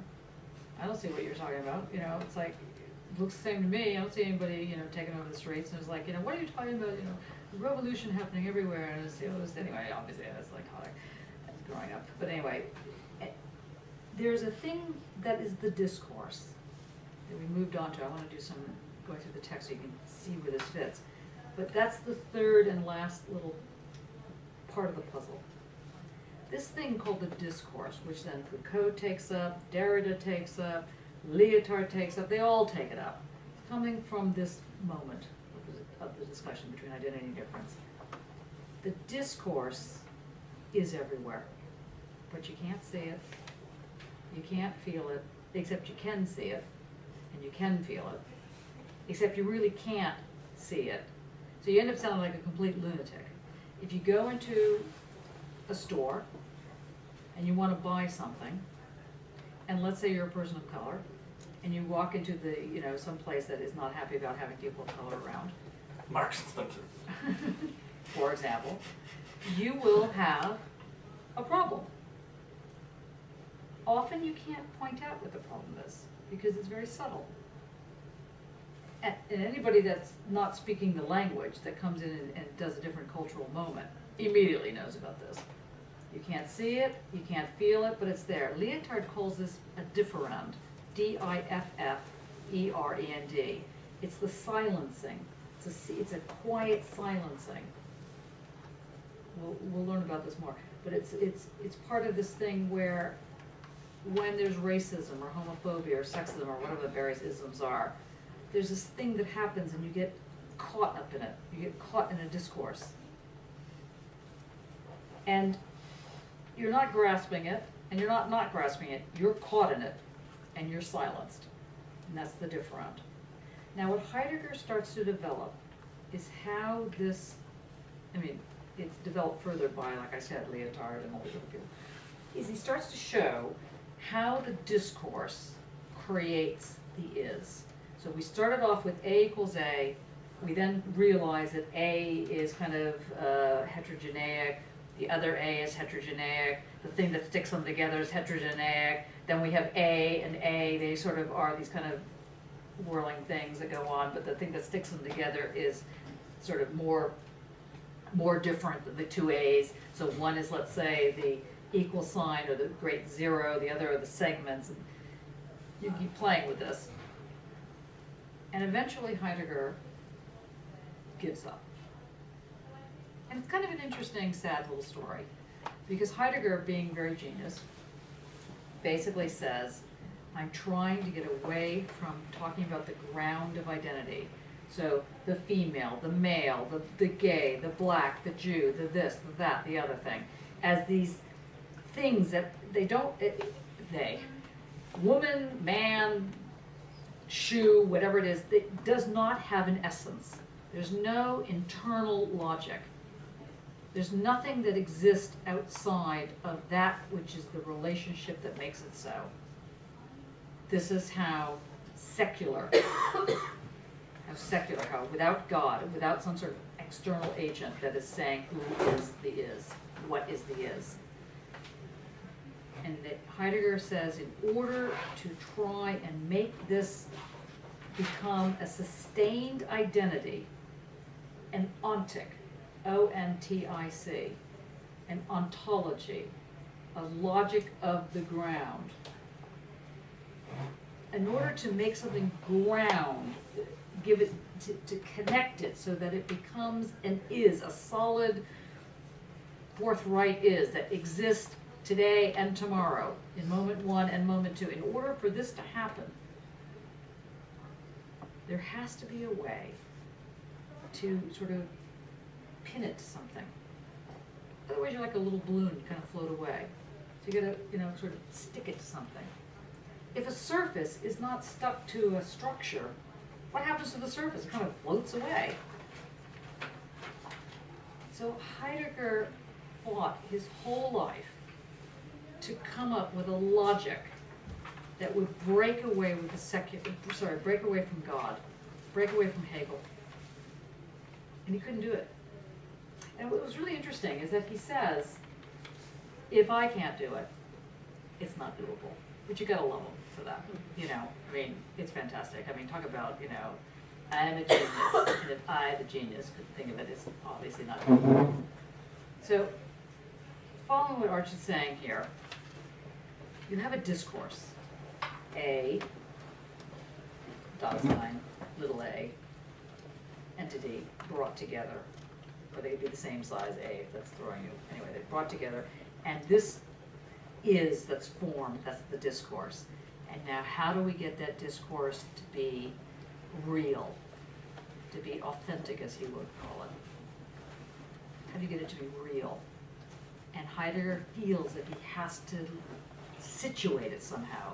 Where do you situate that dwelling? How do you do it? How do you situate that? He became obsessed with this. And it becomes what he calls the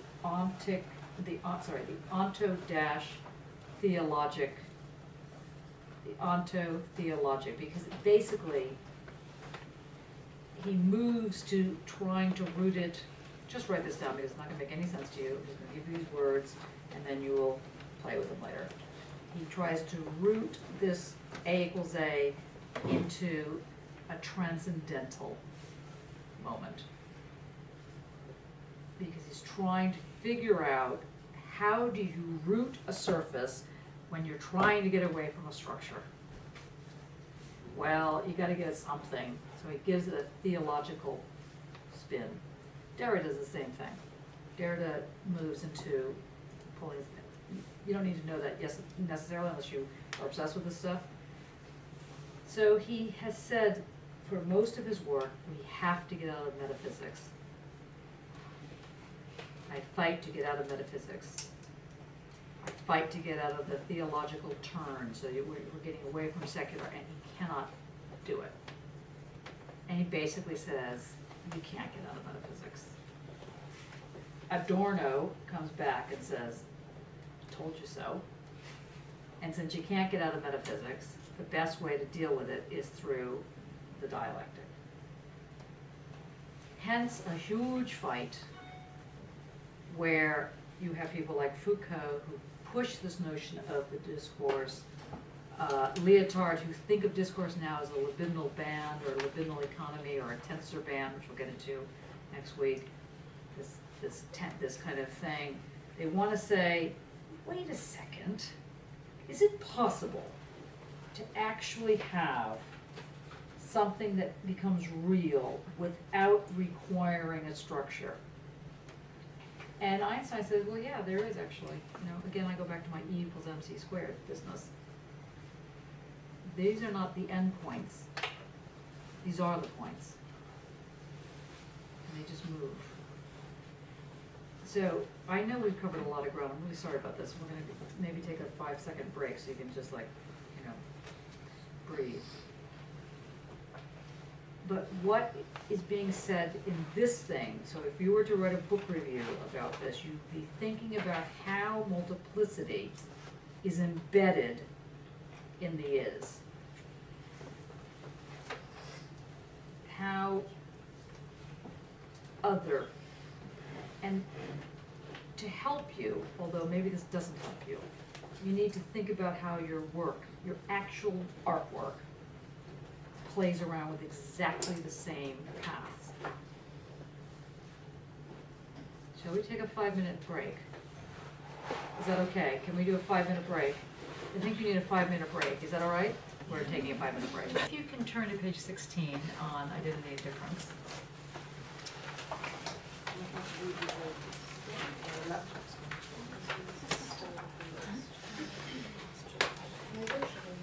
Actually, maybe 15.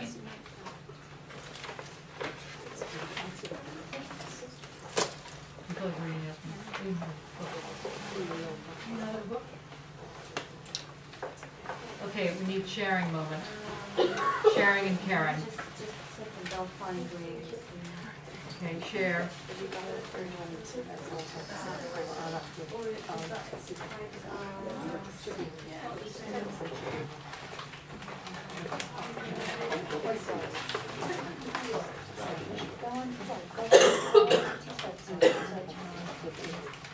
Trying to find it.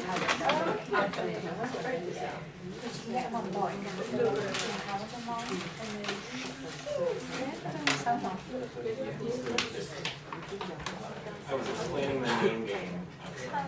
Okay. The name game. Yes. I was saying when I was hated it when I was little. That's funny. That's good. Never heard of it. That's stuff on my head. Okay. Does everybody have someone that can either look on with you or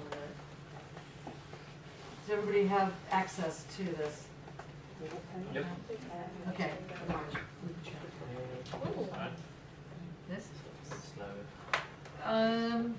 Would you like to read, Sarah? Oh, yeah. Yeah, can you read from the middle of page 15? Metaphysical thinking. Yes, and then we'll go to the end of the origin of metaphysics on page 16. So this is basically trying to get you to understand what this last difficulty was and how Heidegger is approaching this question of thinking by trying to get one to understand what difference is doing. The is being alive. Yeah, go ahead. Metaphysical thinking is determined by the difference between being and beings. The way in which metaphysics has thought the relation of being and beings has given it the structure of both ontology and theology, regardless of whether it has made explicit use of these terms or not. So, just to be certain here, what's the difference between ontology and theology? What is theology? The logic of what? God. Yes. And what's ontology? Being, or the logic of the ground of existence. So you can see why ontology and theology can often be conflated, and in most fundamentalist religions are conflated. So can you just read that sentence again, the way in which? The way in which metaphysics has thought the relation of being and beings has given it the structure of both ontology and theology, regardless of whether it has made explicit use of these terms or not. Metaphysics is ontology in that it thinks being as the first and most universal ground common to all beings. Metaphysics is theology in that it thinks being as the highest ground above all beings, ultimately is the ground of itself. Cows are sweet. Does anybody know what that means?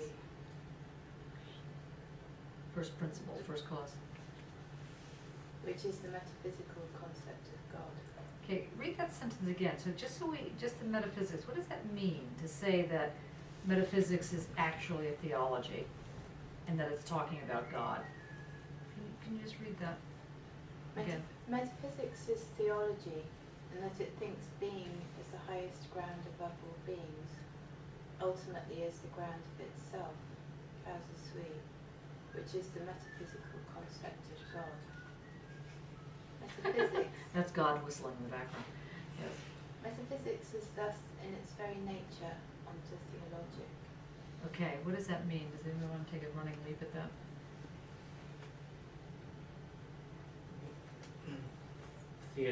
Theology being the ground, metaphysics posits theology as the ground, the telos, the ground. Yeah, so if metaphysics is saying that being is the highest form of existence, And is the reason for everything. and is the reason for everything, therefore forms the ground, it's a big capital B being. It's not being and then in relation to small being, that is a discursive relation. This is how the ontic theologic gets established. And this is why so many of us are opposed to metaphysics as a position, because it's an attack on religion. I mean, the opposition is an attack on a religious move, but it depends on your view, because some people will argue that philosophy is like or the word metaphysics is kind of like the big category, just like physics is a big category for science, or chemistry is a big category for chemistry, that metaphysics encompasses everything. But so it depends on how that is being presented. So this is, in this argument, Heidegger is basically saying, look, if you return to the notion of being as the expression of all that exists and the reason for why it exists, you're right back into this notion of the ontotheologic. Does that make sense? Probably not. Continue. Heidegger begins with the question, what is thinking concerned with? He compares his own answer to this question with that of Hegel. And you could say, what is art concerned with? Here, I think it's possible to make a slide, or just try it on for size, see if it fits. For both Hegel and Heidegger, thought is concerned with being. But for Hegel, being is absolute thought thinking itself. How does being come to manifest itself as absolute thought for Hegel? Since the beginning of metaphysics, being has shown itself as having the character of ground, logos. Thus thinking has concentrated on finding being as the ground, and giving reasons, ratio, in answer to the question why. Okay, so just back up there for a second. So it says here, being has shown itself as having the character of ground, of logos. So later on, when we look at Deleuze and Foucault and Lyotard, who all say, get rid of the notion of logos, get rid of the notion of ground, think about deterritorialization, think about nomadism, think in these terms. This is, they're trying to pull out this aspect of Heidegger, an aspect that Heidegger himself gave up on and went back to the ontotheologic. But this whole notion of the move toward castration and logos and lack and all the things that become very much typical expressions in psychoanalytic stroke, certain forms of postmodern thinking, is being attacked in this strand of Heidegger, and is kept at bay if you follow the sort of rationale of a Foucault, Lyotard, Gödel. They get rid of, they're not worried about the logos as the ground. The ground is the way in which you can reach and bring back to yourself, or being brought to the being. That forms the ground. There is no other ground. It's sad. It's not so much that there is no hope, there just is no God. It's like, deal with it. This is where Heidegger starts with this. It's like, sorry, good news, bad news, same news. You want to talk about how thinking really works, it works in this relationship. He gives up on that position. He goes back to the ontotheologic. Okay. In the epochal clearing of being reached with Hegel, being has become the absolute concept grasping itself. The absolute has become the absolute idea. This absolute idea moves forward through history toward the absolute, toward total result of history, in which all individual distinctions are at once negated as being merely individual, preserved in their essential being, but elevated into the higher reality of the whole. For Heidegger, however, thinking is concerned with being in regard to its difference from beings. So now I hope you can begin to picture that the word thinking doesn't belong with being, it belongs with is. It belongs in that equal sign section. Go on. Heidegger doesn't ask about being as the ground of beings. He goes from what is as yet unthought, from the difference between being and beings as difference, the ontological difference, to that which is to be thought, the oblivion of that difference. So sorry, I'm sorry to interrupt. The oblivion of that which is to be thought, and he calls that a form, that when one finally is able to talk about identity, difference has been obliterated, or to put it slightly less dramatic, has been concealed. So identity is the expression, for Heidegger, of that which conceals the difference in its belonging. Okay. The difference is nothing that man has somehow forgotten. Oblivion belongs intrinsically to difference. Instead of progressing towards an all-inclusive totality, thinking for Heidegger attempts to move forward by the step back into the realm of the essence of truth, which has never yet come to light. This step back allows being as difference to come before thinking without being its object. The step back, which is actually a direction and a manner of thinking, and not an isolated step of thought, leads out of metaphysics into the essential origin of metaphysics.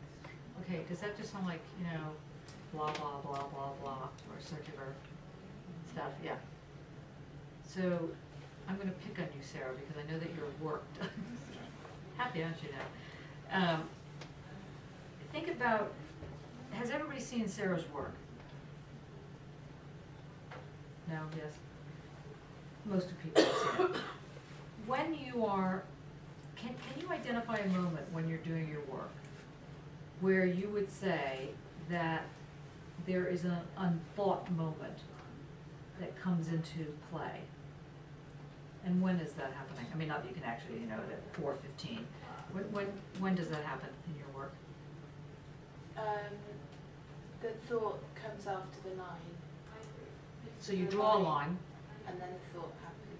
And what is that thought that happens? There's the line. Right, okay.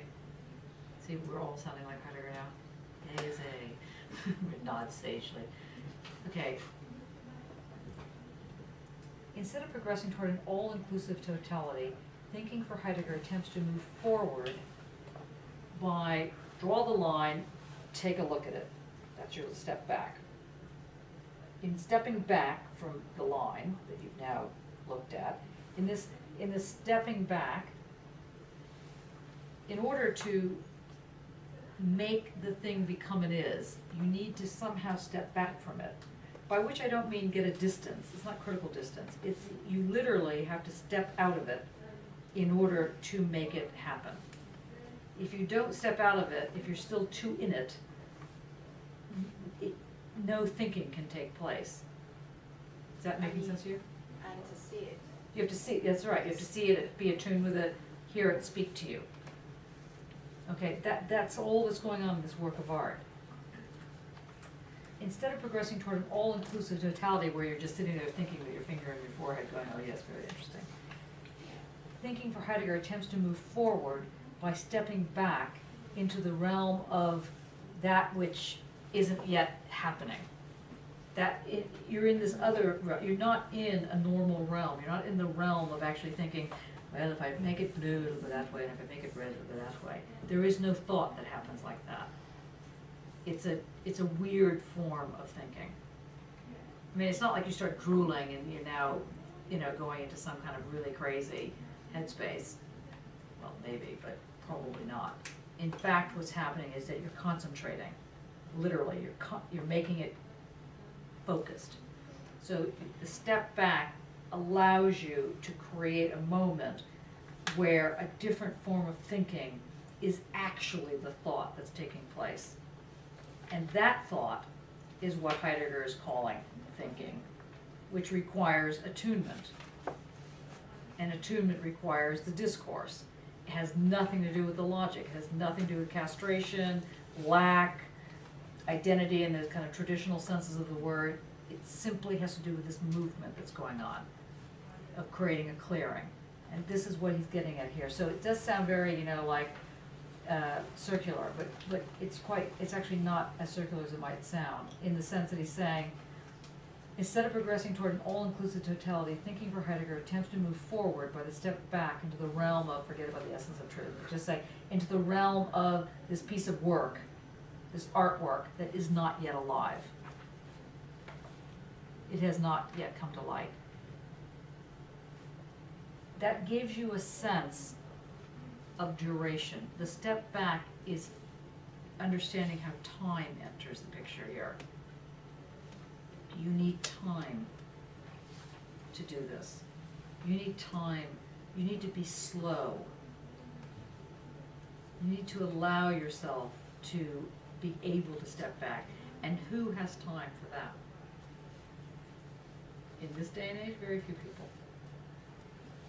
So Heidegger is saying that you must recognize that to actually do works of art, parenthesis thinking, to actually do this, you need to learn a dance step. The step back, leap forward step. The step back, leap forward allows you, in a slow motion kind of way, to begin to see how the piece of art can come to light before it's alive. But its aliveness is not like making a baby or something. It's not like something growing like that. It's not like an acorn unfolding to a tree. It's not fetal in that sense. It has a different growth pattern. It explodes, or it yells, ah! It has a different form that makes it come to life. And that's very different than gestation or any other form of making art. This is a form of art that requires this kind of step back, but not so far back that you fall off out of discourse. You're part of the A to A relationship. You're part of the belonging in order to make that work. Is that making more sense or less sense? If you attune, it goes back to the Abraham God attunement, where you kind of suspended from everyday time-based thing. You kind of live in a different kind of time. Right. So. But that's true of your work, right? When you're doing your artwork, you're not in normal time. You're not even in lunchtime. You're not even in summertime. You're not in. It's a very weird form of time. It's neither linear nor not linear, but it's still. So that's why it's called perdurance. It's a very odd form of time. It's a time that requires simultaneity and duration. Some kind of distancing, but it's temporal. And temporal is a funny word because temporal also means heat, temperature. Temporal has colors to it, which is why I was asking about red today. You, at the moment, require the temporal to be very present. And the way in which your temporal is becoming present is this red. And that's interesting. So he's saying here, instead of regressing toward an all-inclusive totality, which you get with the universal notions of identity, woman, black, I don't know, truth, whatever these universal, full, total positions are, thinking for Heidegger attempts to move forward by the dance step, by the step back, into the realm of this piece of work. Don't look at essence of truth. It'll throw you. This piece of work which has not yet been born, and will never be born the way a baby grows, or an acorn grows, or a logic grows. It doesn't work like that. Art doesn't work like that. And that's why you can't use reason in the Hegelian sense to try and appropriate it. You're trying to say, this is how it actually works. You want to talk about identity? Let's talk about identity. It happens in this kind of really weird way. But that's not to say there isn't a logic. It's just not a capital L logic. It's wild. Okay, now, so can you then read the next two lines, which is going from 16 to 17, just the next little bit, because we're so close to getting this. Yeah. Metaphysics does not heed the ontological difference as difference. Okay, so metaphysics does not pose this notion of difference as its own category called difference. That's how weird difference is. It's like the number 0. The number 0 is a good example of difference. It's impossible. And the square root of 0, even more bizarre. The square root of -1, also weird. That's called an imaginary number. How can a number be imaginary? It's fantastic. I mean, it's nuts. But 0, the weirdest of all numbers, because it both is a number and isn't a number. It's a place setting between the positive numbers 1, 2, 3, and so on, and the negative numbers -1, 2, 3. Where is this 0 really? How far away is -1 to 1? Well, it's separated on a line with this 0 thing, but we know that 0 really doesn't fit on that line. You know, in some societies they actually ban the number 0. That's how weird it is. It's considered such an odd devil number. Okay. Metaphysics is not ontological difference as a concept, a totality, a thing called difference. It looks at the different elements of that difference. Okay, sorry, continue. Sorry. It sees a difference between being and beings, but it is concerned primarily with being as the ground of beings, and thus never sees a difference as difference. Do you see that? Do you see what he, so, anybody want to try and translate that sentence? So he's annoyed with metaphysics.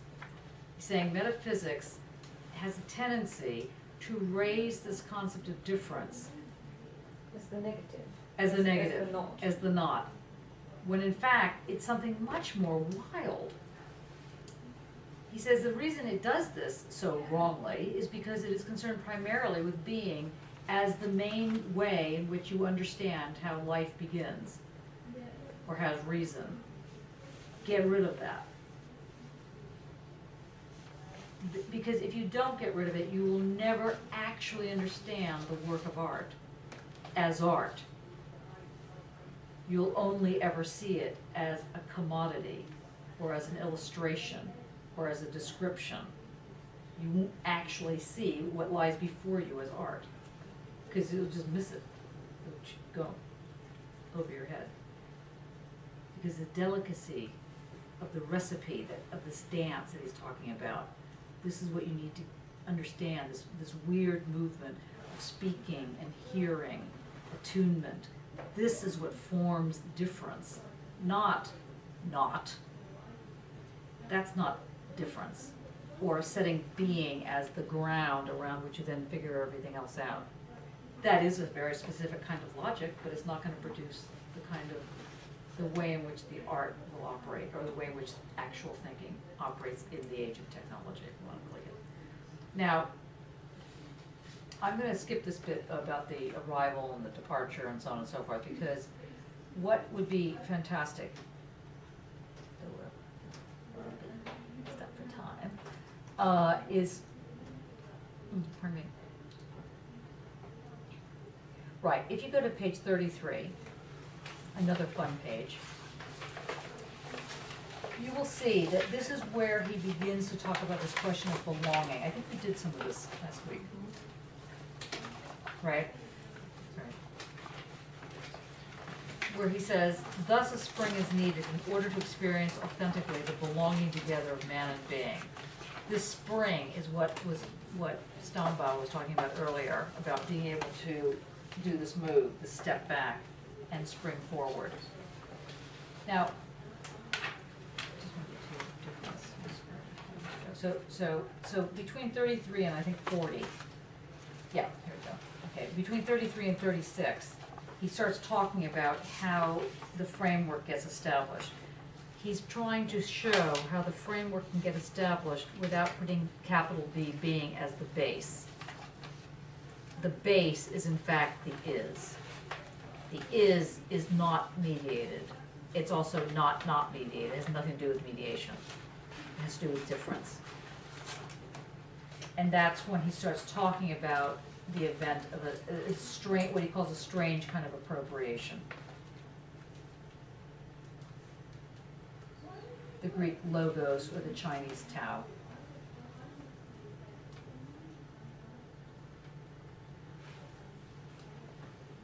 The term event of appropriation here no longer means what we would otherwise call a happening or an occurrence. The term event of appropriation, which later on gets read into this word called the event, which, lift a rock, find someone working on the event. I say that with a lot of people working on the event. The term event of appropriation here no longer means what we would otherwise call a happening, an occurrence. It now is used as a singulare tantum, as one expression. What it indicates happens only in the singular. No, not in any number, but uniquely, a zero. A zero is a singular, is a singularity. Sorry, I didn't give you enough material to understand that sentence. is a singularity, that doesn't mean it can't have multiple aspects to it. It just means, I'm not gonna tell you what it means, because I think that that is just too complex at 5 minutes before, after, you know, we've sort of run out of time.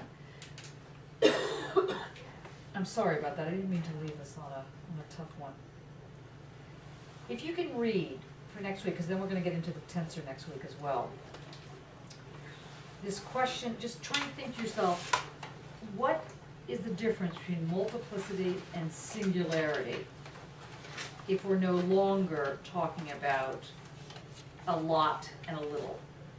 Like, in normal life, before you came into this class, a singularity was like one, and a multiplicity was more than one. That was when you were children. Now, a singularity is something that has only one dimension. And a multiplicity is able to have more than one dimension. A singularity is a certain form of time.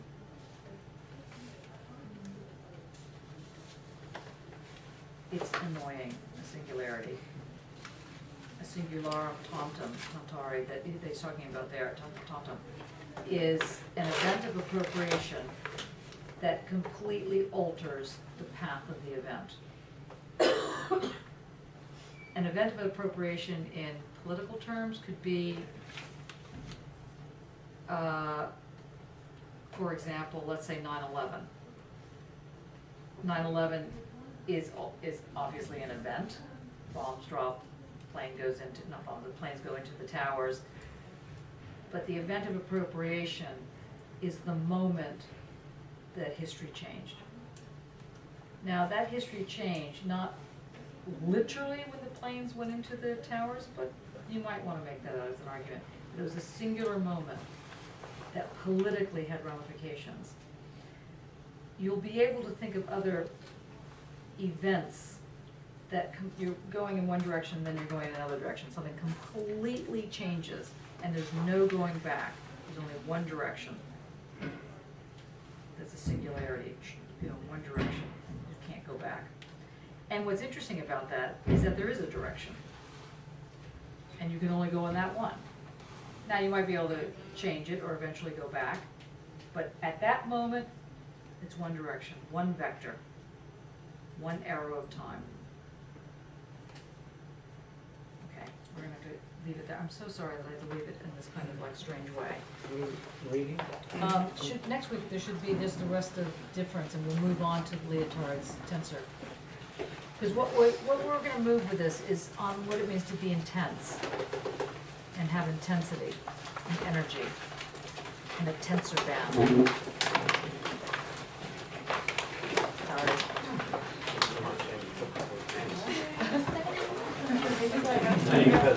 Yeah. We're talking about it. Yeah. Yeah.